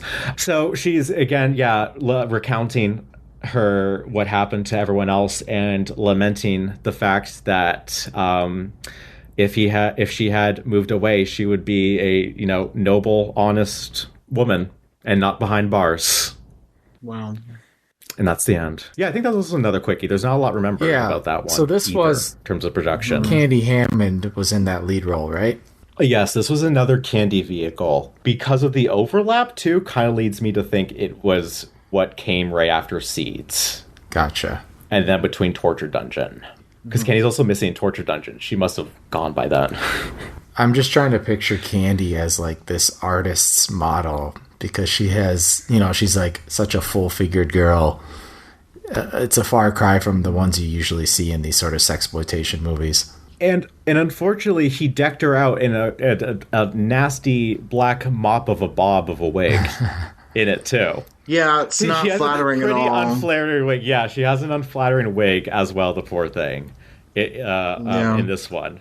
Yeah, like, God bless her when she's just has a towel around her head. Because I'm like, oh, thank God, I don't need to see the wig. Right, that's the best she looks, actually, is in that still. But she's also, it's distracting because Eddie, Frackman or whatever's in there, so. Oh, yeah, everything he's in, like some of the butt shot, yeah, that's all I'll say. I was like, I know, I watched it and I was like, Andy had a new favorite that week, right? I was like, Andy had a new favorite that he could catch him on camera. Okay, great. Andy had a fave for a fleeting moment. Co-starring with his wife at the time. Which is so weird to think about that. Yeah, but again, not really. Again... Like we'll lead into with honeymoons and what happened after the wedding and all sorts of things like that. It was kind of obvious. The writing was on the wall practically from the start. Let's be real. Right. Yeah, so let's bounce right into Seeds then. You're such a little bastard. Yeah, well, we know what that makes you, don't we? Thanks, Mother. I needed that. A bad seed. Oh, bunch of your bad seed. A bad seed comes from a diseased plant. This was... The timelines for these are a little mixed up, but you said Gutter Trash was probably after Seeds, right? Probably somewhere in that era. The way it goes in my mind, personally, based on everything, I think it was like Tricks of the Trade in this era. Tricks of the Trade, Seeds, Gutter Trash, finish off with Torture Dungeon. Then we went to London. Okay. Is what I want to say, probably. Because, this was shot... Seeds that we're getting to was shot in, February of 1968. There was time for one more Candy epic. But then by the time Torture Dungeon, which was shot in... Based on, like, the lab card that exists for the camera originally, it was shot in around summer of 1968. And she's not in gone. that. Yeah. So we should maybe mention, I think that's it. In the middle of all this... Andy had already done The Ghastly Ones, which was his first kind of straight-up horror movie. Would you agree? I don't know originally what he was originally thinking of it as. I think the original title, I don't know where I'm getting this from, might have been Blood Orgy. Yeah, it's a gore film. And it was kind of like a bit of a hybrid, because it did have sex scenes. Actually, funny enough, the theatrical trailer has sex footage that is not in the movie. Mm-hmm. It does. Mm-hmm. Yeah, it does. And there are some obvious splices in the current version that just don't coincide with how Andy mixed his films or anything like that. There's like 3 instances where it seems like sex scenes were removed. And then, of course, Sam Sherman said, how about we make this a bit more horror by going in and then adding that additional... That intro scene, yeah. It was, intro. It was kind of... Yeah, I think it was kind of like... Because Compass Rose is kind of like this, too. It's like sexploitation hybrid. It's like a hybrid kind of a film. Because Compass Rose is kind of sexploitation, but not really. Yeah. As I don't know when it is, but I love it. Based on how many times he stops to at least get some hanky-panky and some flesh in there in the midst of everything else. I want to say that Ghastly Ones was kind of a bit more, sexy murder mystery. Yeah. Which sex murder mystery that had some bloodshed. Yeah. Which Seeds is kind of like Seeds. A remake of, essentially, right? Seeds is like a even uglier remake of black and white remake of Ghastly Ones. Mm-hmm. Well, that was apparently partially patterned after the producers. Yeah, so tell us about them. He had they're kind of mysterious. Oh, yes.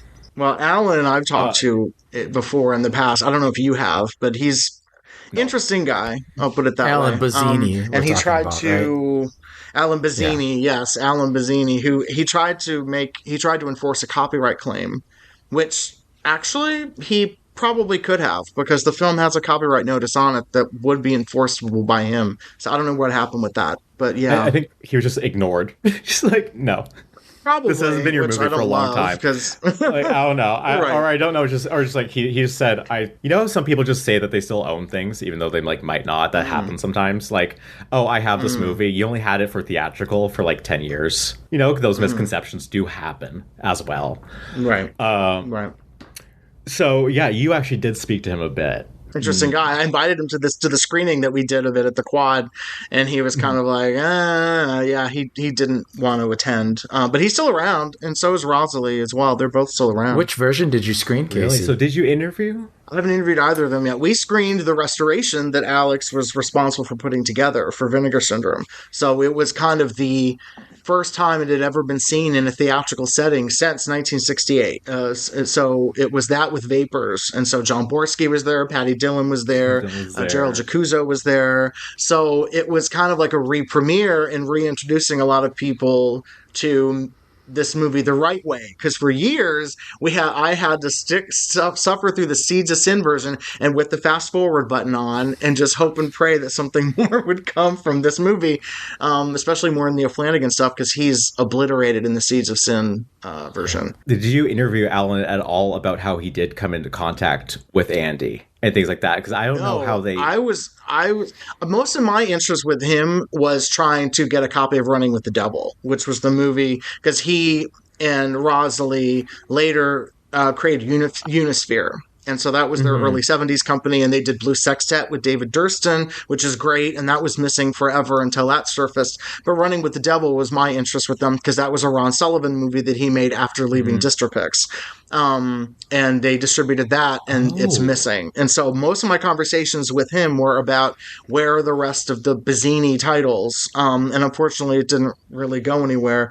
But interesting guy, and he's easy to talk to if you ever need to reach out to him. What were you going to ask, Gentry? Sorry? Yeah, I was going to ask how you got involved with this restoration, and especially like cleaning up, creating this director's cut version, which is... I'm kind of a late Milligan head, so I didn't know that you guys were stuck with this sexploitation version for such a long time, which, yeah, I'd only just watched for the first time last week, and it's pretty different. There's a lot cut. It doesn't make a whole lot of sense. Yeah, and we did have it also somewhat separated, too, because that original... They didn't seem around. I never saw the original, the first VHS, the Something Weird VHS for Seeds of Sin. I think that just had the unfinished trailer on it. Yeah, that's it. It didn't have any of the extra footage that was on the DVD. At that time. Yeah.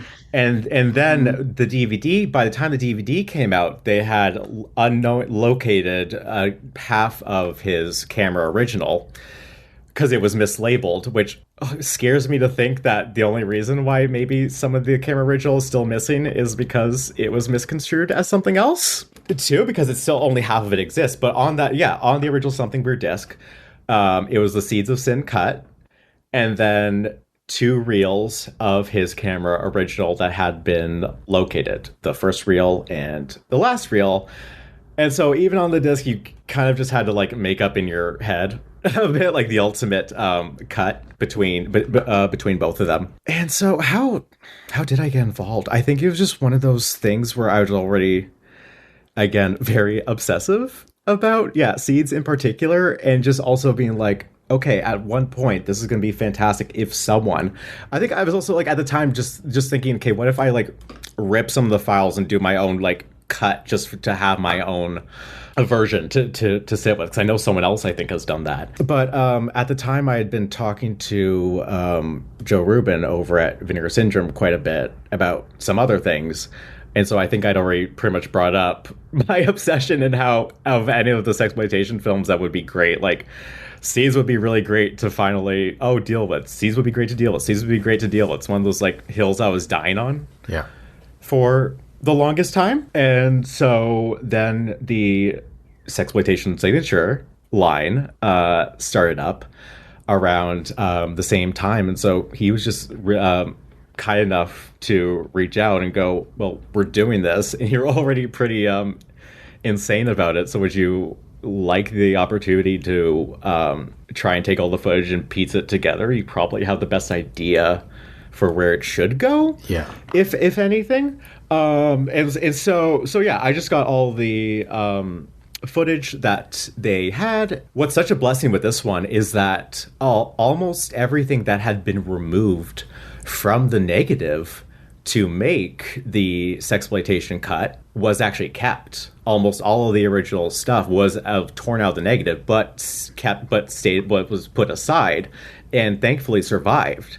And that's partially the only reason why it is still as complete as it is. If we did not have some of those negative outs, we would not have the realization of how the abortion ends and all sorts of things like that. It was such a blessing, or else it would have still been quite fragmented. But thankfully, yeah, almost everything was there. We can get into it, but unfortunately, just one iconic moment is still been unfortunately lost. But besides about 2 minutes, yeah, this is pretty much the most complete version. Yeah, what did you use as reference for the piecing elements? it together? Well, already, so half of the film, the original cut already existed. So that was already pretty okay. It made sense. Thankfully, the biography, the original printing of it, had a huge portion of the script as well.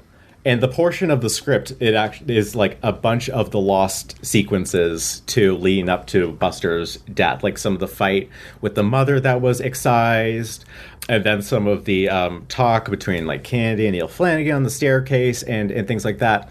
I'm sorry I'm late, but I was reading some sonnets and I missed my bus connection. You still do a lot of reading. Reading is half my life.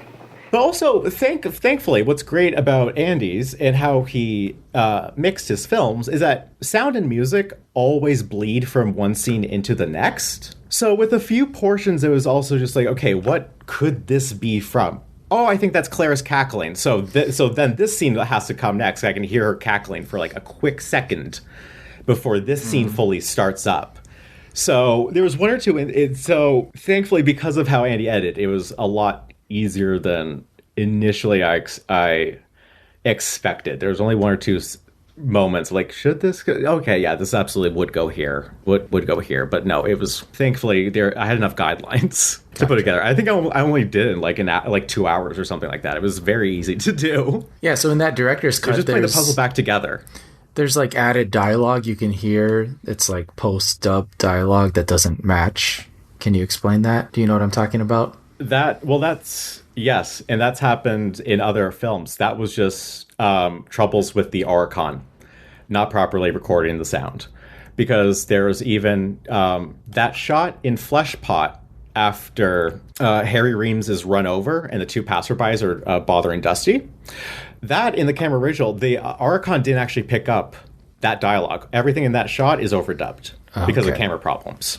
So, yeah, that's literally the overdubbing in this one it seems like camera problems. The Oricon was for some odd reason not recording of the first, 3 seconds of audio with, 1 or 2 different shots. Yeah. And you notice that, from beginning in Nightbirds up to Bloodthirsty Butchers, there's a sound issue in the camera that then either he figured out what it was or he took it in and got repaired, because then by the film after Bloodthirsty Butchers, there's a sound issue that's done. The Oricon was, again, it came to him used, and also, like I said, with him almost losing it on things like Naked Witch and stuff, he also didn't treat it the best. Yeah. As well. So it was throughout its whole usage prone to some of these little defects. Well, well. There was some big problems with it on Fleshpot. I know that. Well, let's talk about that, because with Seeds, I mean, even compared to some of Andy's most ramshackle productions, I feel like this one is the roughest in terms of the jitteriness of the camera and the audio is just so janky. It's like, this was barely watchable to like most people would watch this and be like, this is not a movie. This is broken. Why don't you have him live with us? I don't want any of them. Including me? Sometimes. Well, at least you're honest. Yeah, it does. Out of all the Oricon films, it's one of the ones that I like to say resembles some of the earliest recorded sound in history.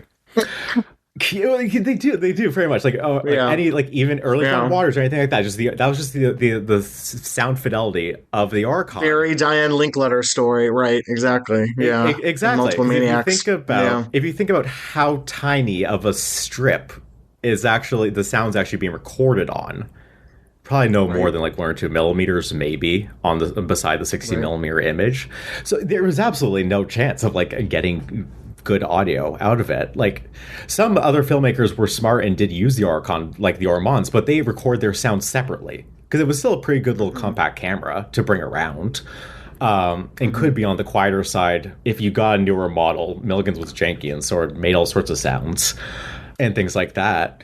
I always kind of theorize though, because also the jitter also comes up in Filthy 5 as well. I've always wondered if that was Andy, because he was always shooting on short ends and always constantly running out of film and always constantly reloading.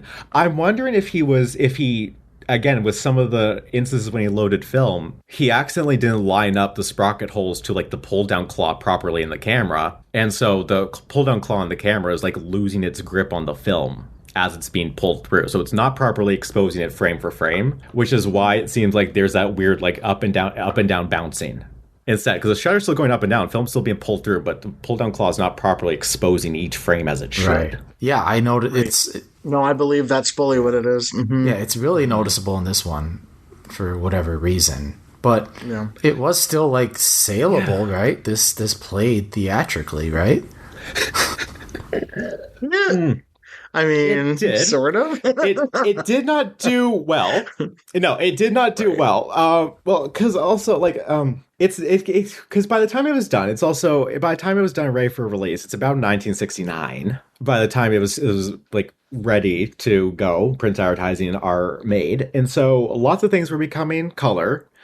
Things were naturally becoming a bit more explicit as well, and also Alan and Rosalie were first-time producers, and by this time, a lot of little schmucks had seen what some of the bigger guys were doing and thought I could get a piece of this, not realizing all the other idiosyncrasies of the business as well. This is 69 is like the same era where some of the big guys are like publishing articles in the trades going, all these young beginners have no idea how this business works and they're ruining it for us and things like that.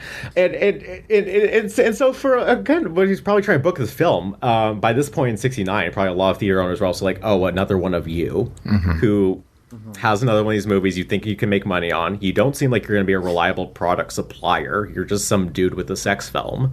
So you probably didn't get any good deals, any good bookings or things like that. In Variety, actually, where lists the grosses for its biggest showing at the Bryant, Michigan's name is actually attached to it. Michigan had some sort of hand in getting it booked at the Bryant. Which was its longest known run. So the Bazzinis did, in their distributors, did seem, they just had some trouble because they did come in at a really awkward time. Yeah. And at a time when, people were tired. A lot of press books for these, around this time, for some of these fly-by-night distributors will sometimes have that thing that says, this is actually shot in 35 millimeter and has sync sound. Which just tells you how dismal things were getting. Because men's magazines at this time were also saying things like, "Hey, if you get a camera and some tits, you can make a lot of money." So many people just thought they could do it, and so again, to theaters and things like that, some guy like Alan was just like, "Okay, it's you again. It's not someone reliable like Dave or anything like that. Like, okay, I'll stiff you a little bit and shove you on your way." Pretty much. Right. Yeah, that's the question I But had. even in terms of sex content, I mean, people were starting to make 16 millimeter grinders for like storefront theater. So, and also full frontal nudity was starting to become more frequent. So you'd see Pickles and Beaver and stuff.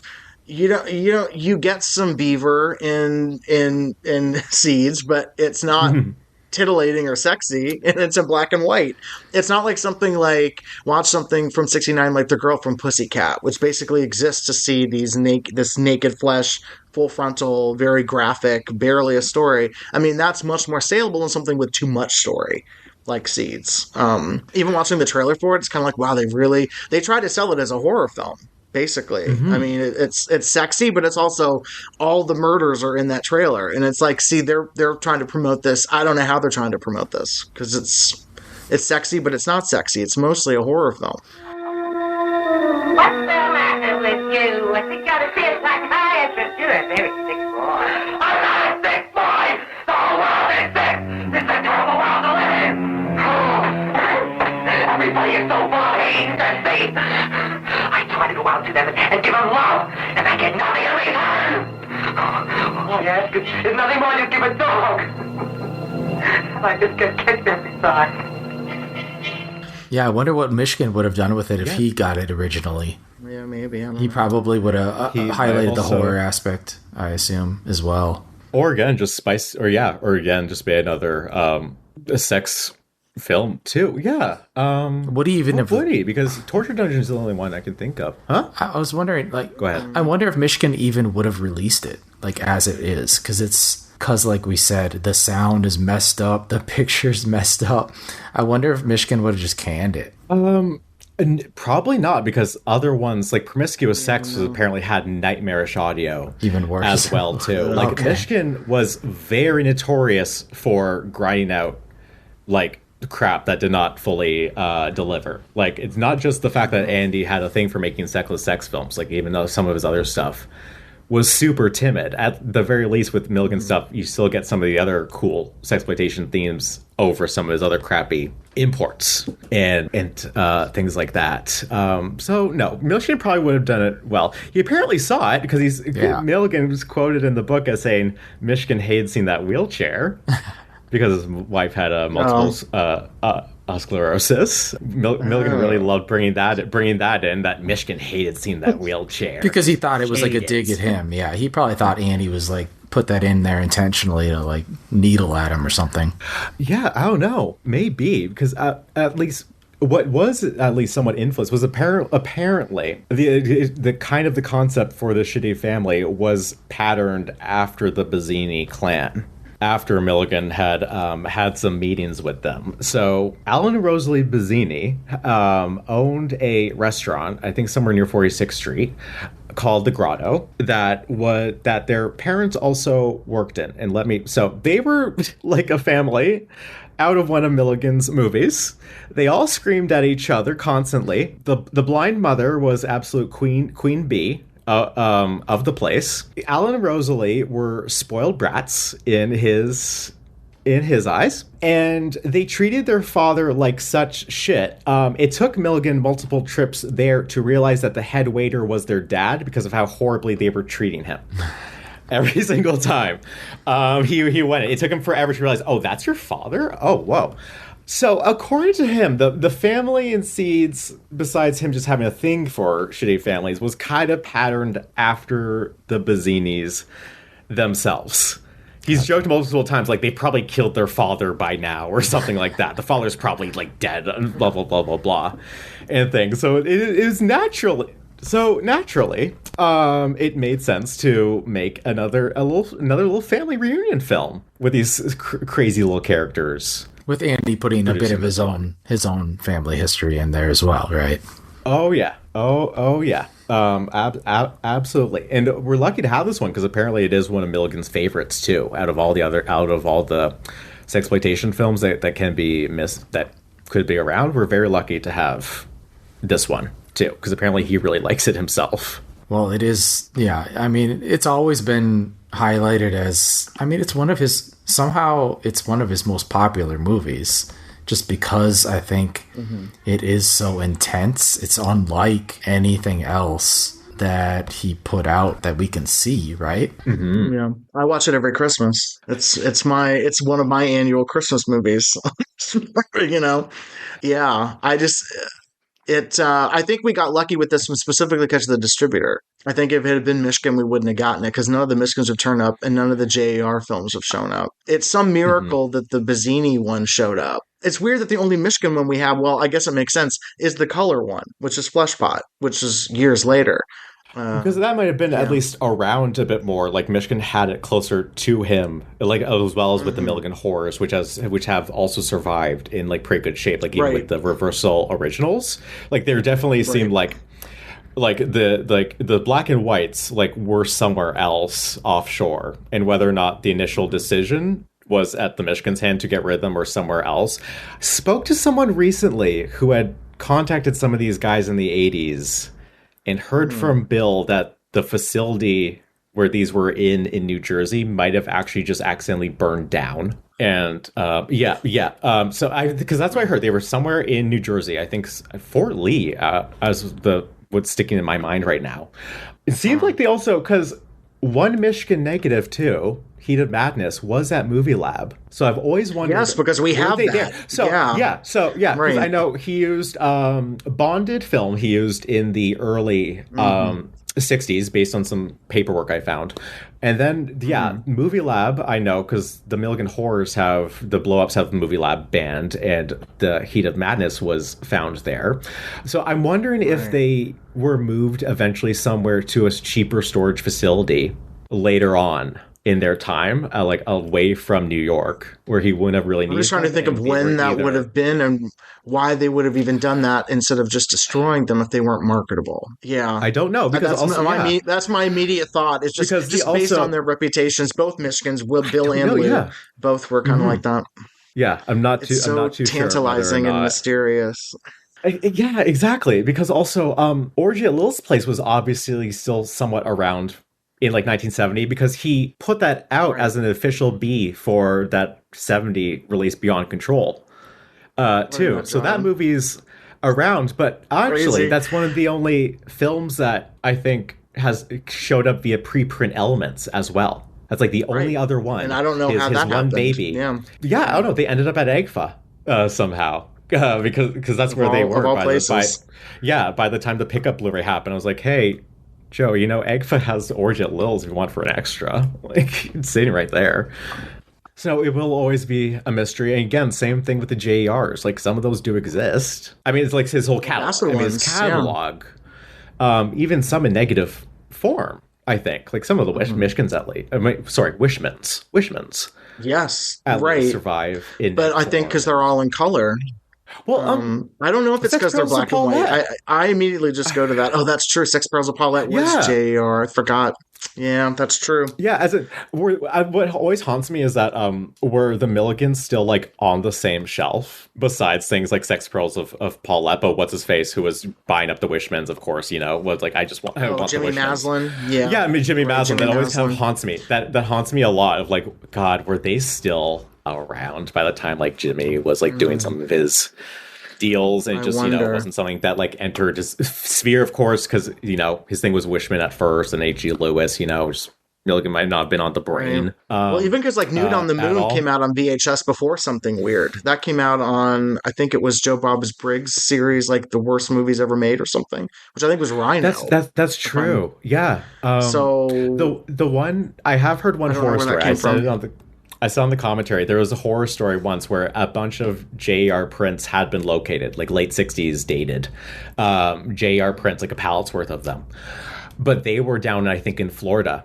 And by the time the cans were opened, nothing in them resembled physical film. There was no evidence that what was in the cans had been film at one point. They disintegrated so badly, which I think about quite a bit. Devastating. Yeah.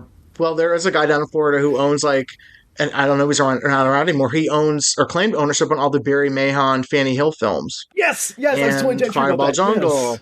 And Joe Sarno's Misty, and Fireball Jungle, and there was something else. Yeah, he had all, and they're registered at the Copyright Office, and he was trying to deal with Retro Seduction to get them out, and he wanted so much money, and I think he passed away several years ago, and I don't know where that stuff went, but Florida storage units, I don't know where that would have been held. I don't know if there's a lab down there, but I think all of this to basically demonstrate why it's a real miracle that we have seeds at all anymore.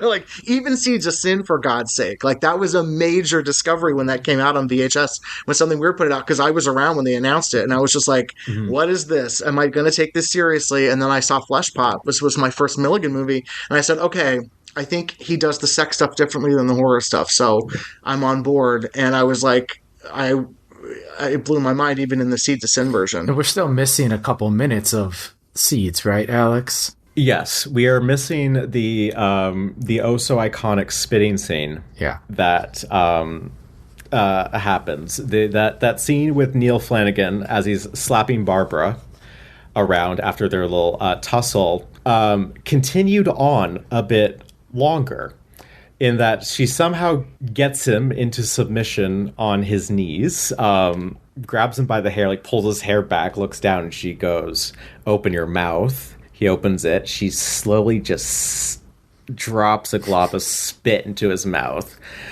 and then shoves his head toward her crotch while saying, "Now ask Barbara for forgiveness." Wow. And that's how that scene was actually originally supposed to end. And then we go to the bathroom murder. Yeah. Then I met you. I fell desperately in love with you. I was so sex-starved, so desperate for physical love that you were just what I needed.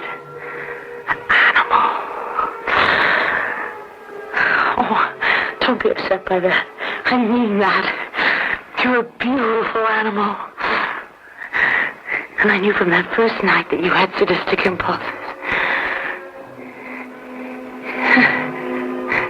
It exists on an unfinished trailer. I don't know where that element was or by the time the Blu-ray happened, but like a chunk of the two titular takes of the spit and the ask for forgiveness do exist. But whatever was pulled, that source pulled from the negative and things, that actual genuine trim was just not around. It's the one thing that was not around for the restoration, unfortunately. Such a bummer, because I vividly remember that. And when I was watching the restoration, I was like, oh, wait. I think I maybe even emailed you about it. I was like, wait, where did the spitting go? Because I know I have the DVD.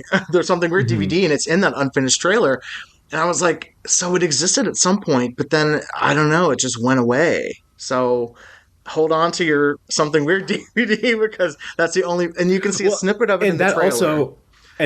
That's Something Weird DVD also has a Vapors trailer that isn't around anymore too, as well, which is really cool, right? Because it has a title card saying the new leader of underground filmmaking, Andy Milligan, which I love seeing on film. Yeah, yes, cool. Yeah, those really great CD scenes. Those stills that don't actually happen in the movie. I know. So not everything can make the transfer over to Blu-ray and 4K. Sometimes you gotta hold on to the DVDs and the DVDs. Sometimes things rot since those releases too.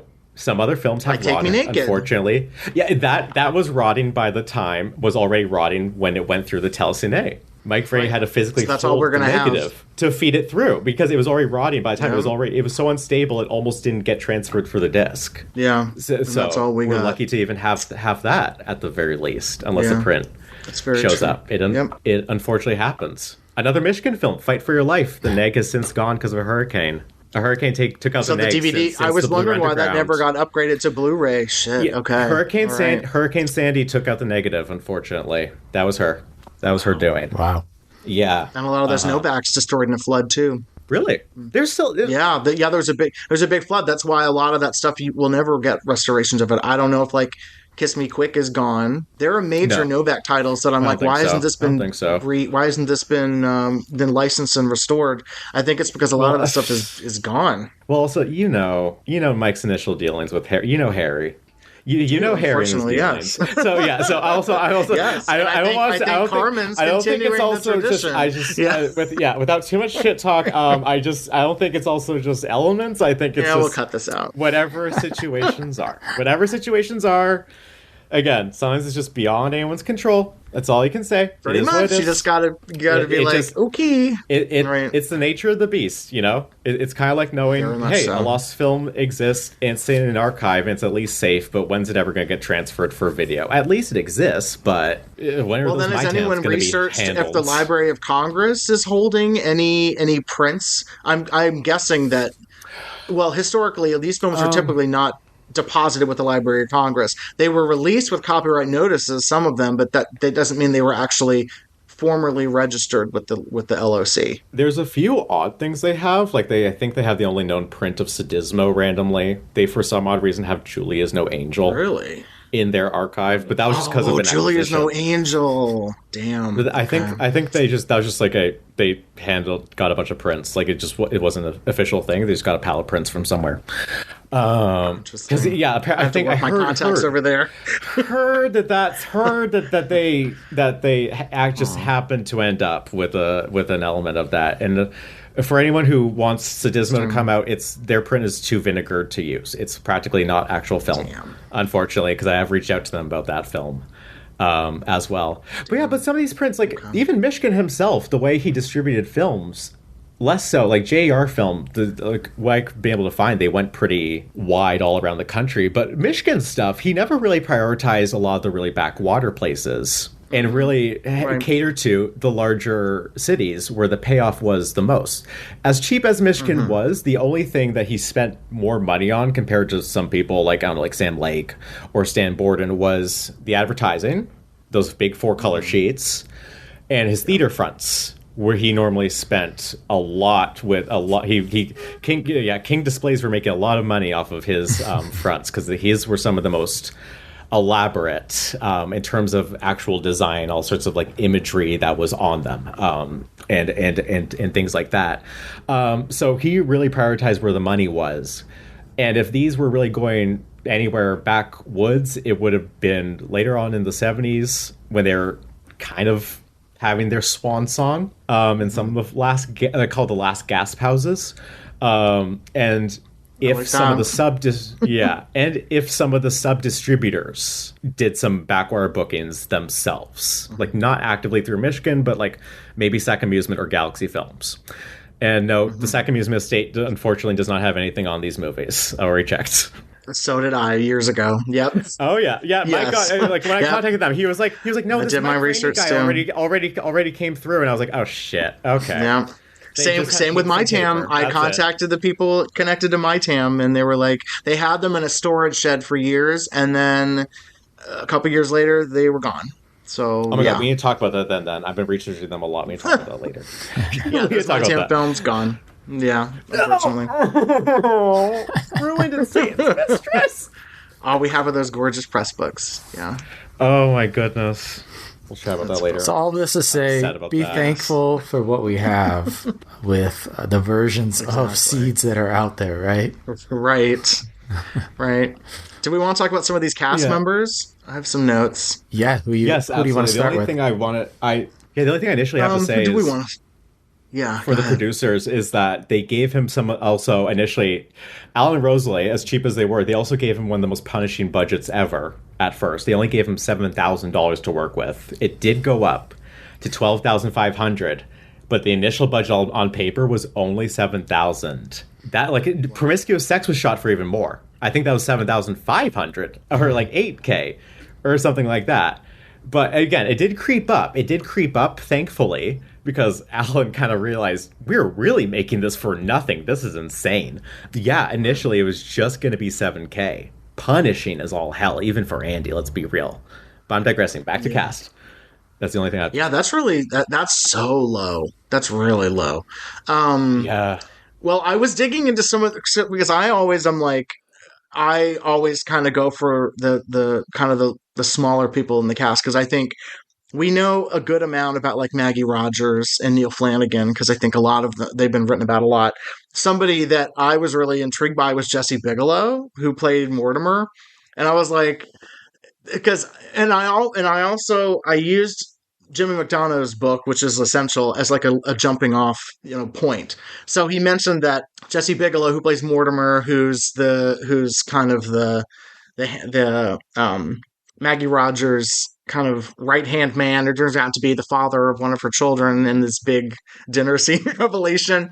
What's the matter with you? Get out of here! Get up to your room! You going crazy? Oh, Cyrus, forget about it. Don't you talk to my mother like that. Who the hell do you think you are?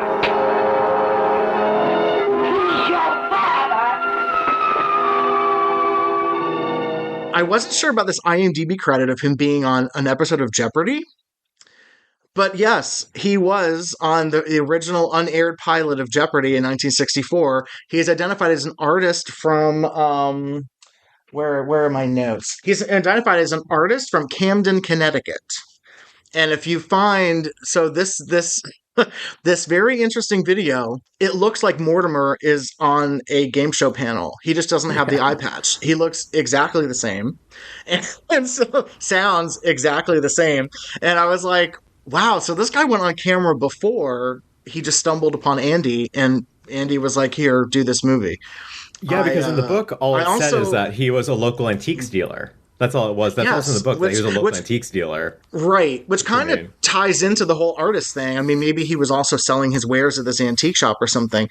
Exactly. I need to dig more, but I loved finding these screenshots. So I was like, oh, Mortimer is on this panel of the very first episode of Jeopardy, which was unaired. And Jeopardy aired it. Jeopardy posted it to their official YouTube channel years ago and have since yanked it.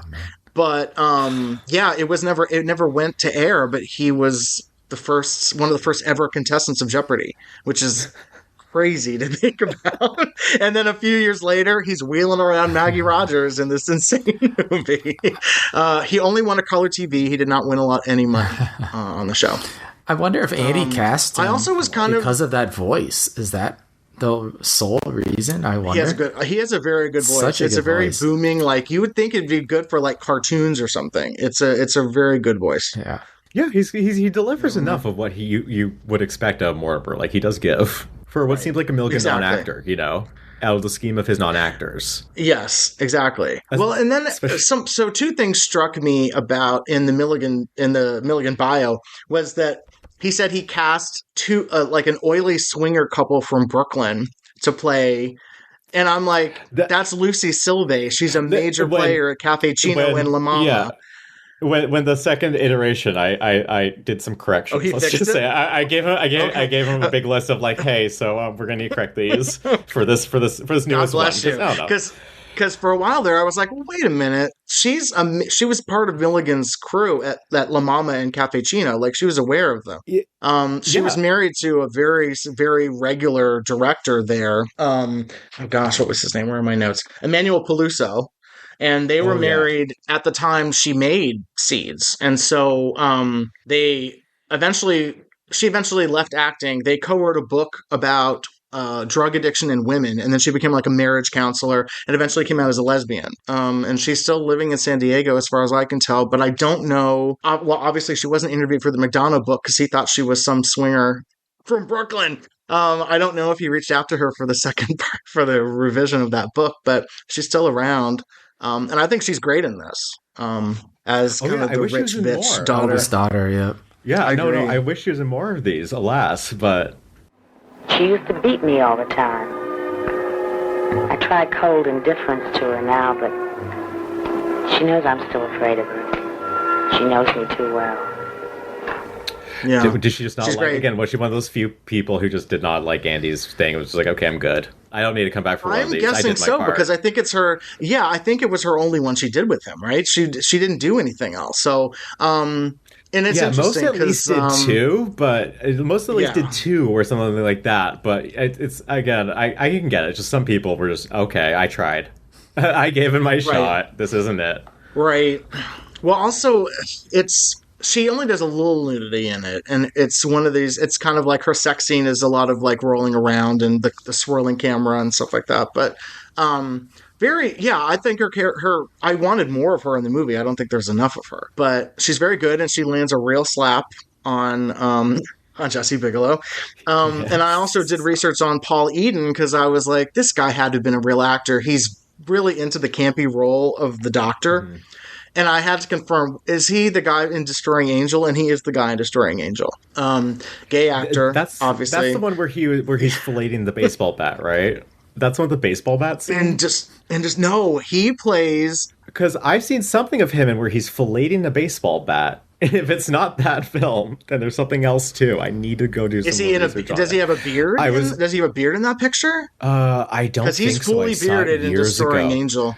Then it might have been from Gutter Trash, because he's in Gutter Trash. No, it was a color gay film. It was a color gay he's film. something else that we don't know yet. He's filleting a baseball bat. I don't have a copy of it anymore. It says it years ago. Because that's also why I would kill to see Gutter Trash, because he does play the like creepy, sleazy drug dealer in that one too, and I'd kill to see him in that. Well, he also has big David Lockery vibes from like the John Waters' Dreamland thing, where he clearly is camping it up and knows that this is ridiculous and we're just going to have a blast with this crazy dialogue. He died in 2007, and I discovered that apparently a friend of his donated his papers to the LGBT Center here in New York, including journals from 1966 to 1969. So I'm going to try to go tomorrow to see if I can access those to see if he wrote any journals about making this movie in Gutter Trash with Andy Milligan. Yes, so please. I'm really intrigued. I want to know if he wrote anything about making this movie. So that was a fun discovery this weekend as I was digging into like, who are these cast members who I didn't see in anything else. Yeah. The last one that I did want to mention was Gene Connolly, who is described as some kid that was picked up by Milligan. And I remember, I'm pretty sure I'm the one who did this too. On IMDb, I was watching Bride for Brenda, which is a Distrifix movie that came out in 1969. And I said, oh, wait, that's the kid from Seeds. Like, so he was picked up and got the acting bug and decided to do more sexploitation movies, or he really was an actor and answered like a casting call or something for this movie. But as he plays Buster, and he really goes hard in this performance. I think he's really good in this. You feel like it's like, if this is going to be my only movie, I want people to remember me. And he really goes toe to toe with Maggie Rogers. Well, even in the clips I've seen of him at like Joys of Georgette, like that trailer and things like that, he's just always good at emoting. Right. Like I think he's in that good. Film, for some odd reason, he's like tied to a bed getting bitten, and like he's really giving his all to show the pain and things like that. Like he's just good at everything. Right.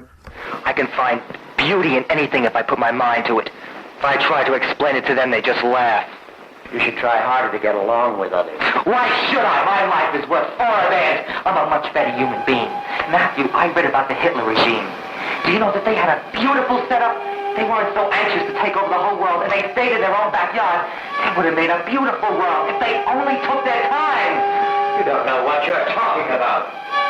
Say that! Don't you ever speak to me like that again! He's good, and that's a situation where I needed to go back to the Distrifix archive, because that's where they have the paper records of cast members for these movies.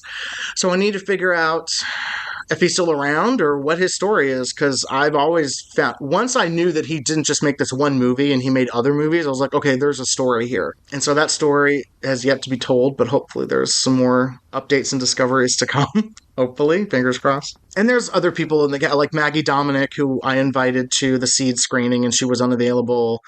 Who else did I invite to that screening? That was the big one, because she disappears in the movie really quickly. Anthony Moschini actually is the big one. Which is very interesting. Yeah, well, both of her roles, both in Filthy 5 and things like that, like she's just really pulled in, and suddenly she's gone for the most part. That's interesting. That's interesting. I wonder if she knew her limits with Andy. Maybe. I don't know. But I think I remember reading in the book that like her screaming during that abortion scene apparently did cause some trouble with the production, where people thought that she actually was getting murdered. Yeah, apparently some police cars started to maybe surround the building as they were shooting that once again, because everyone else in the building is like, that was just a regular doctor's office. That was just a regular doctor's office that Andy got into. What managed to, get into one morning. And then suddenly this woman who is in the vicinity of the place where everyone else in the building knows is a doctor's office is screaming bloody murder. Yeah, I don't know. I maybe would have also called the police. Yeah, too. Right. And that's one of the most severe. That's one of the most severe scenes too. If you slow it down, he's holding a hat pin. If you slow it down, and then just boom, really. Okay, that's a real leg closer. Yeah. It's wild, but yeah, I mean, well, it makes me think about like, the other abortion angles in his other films. I'm like, I wonder how those scenes turned out. I don't know. I just think it's interesting. It's a recurring theme in his work, apparently, especially these Lost films, because you've gone over a few of them. Yeah, at least in two. Yeah, at least the other one only has a abortion discussion.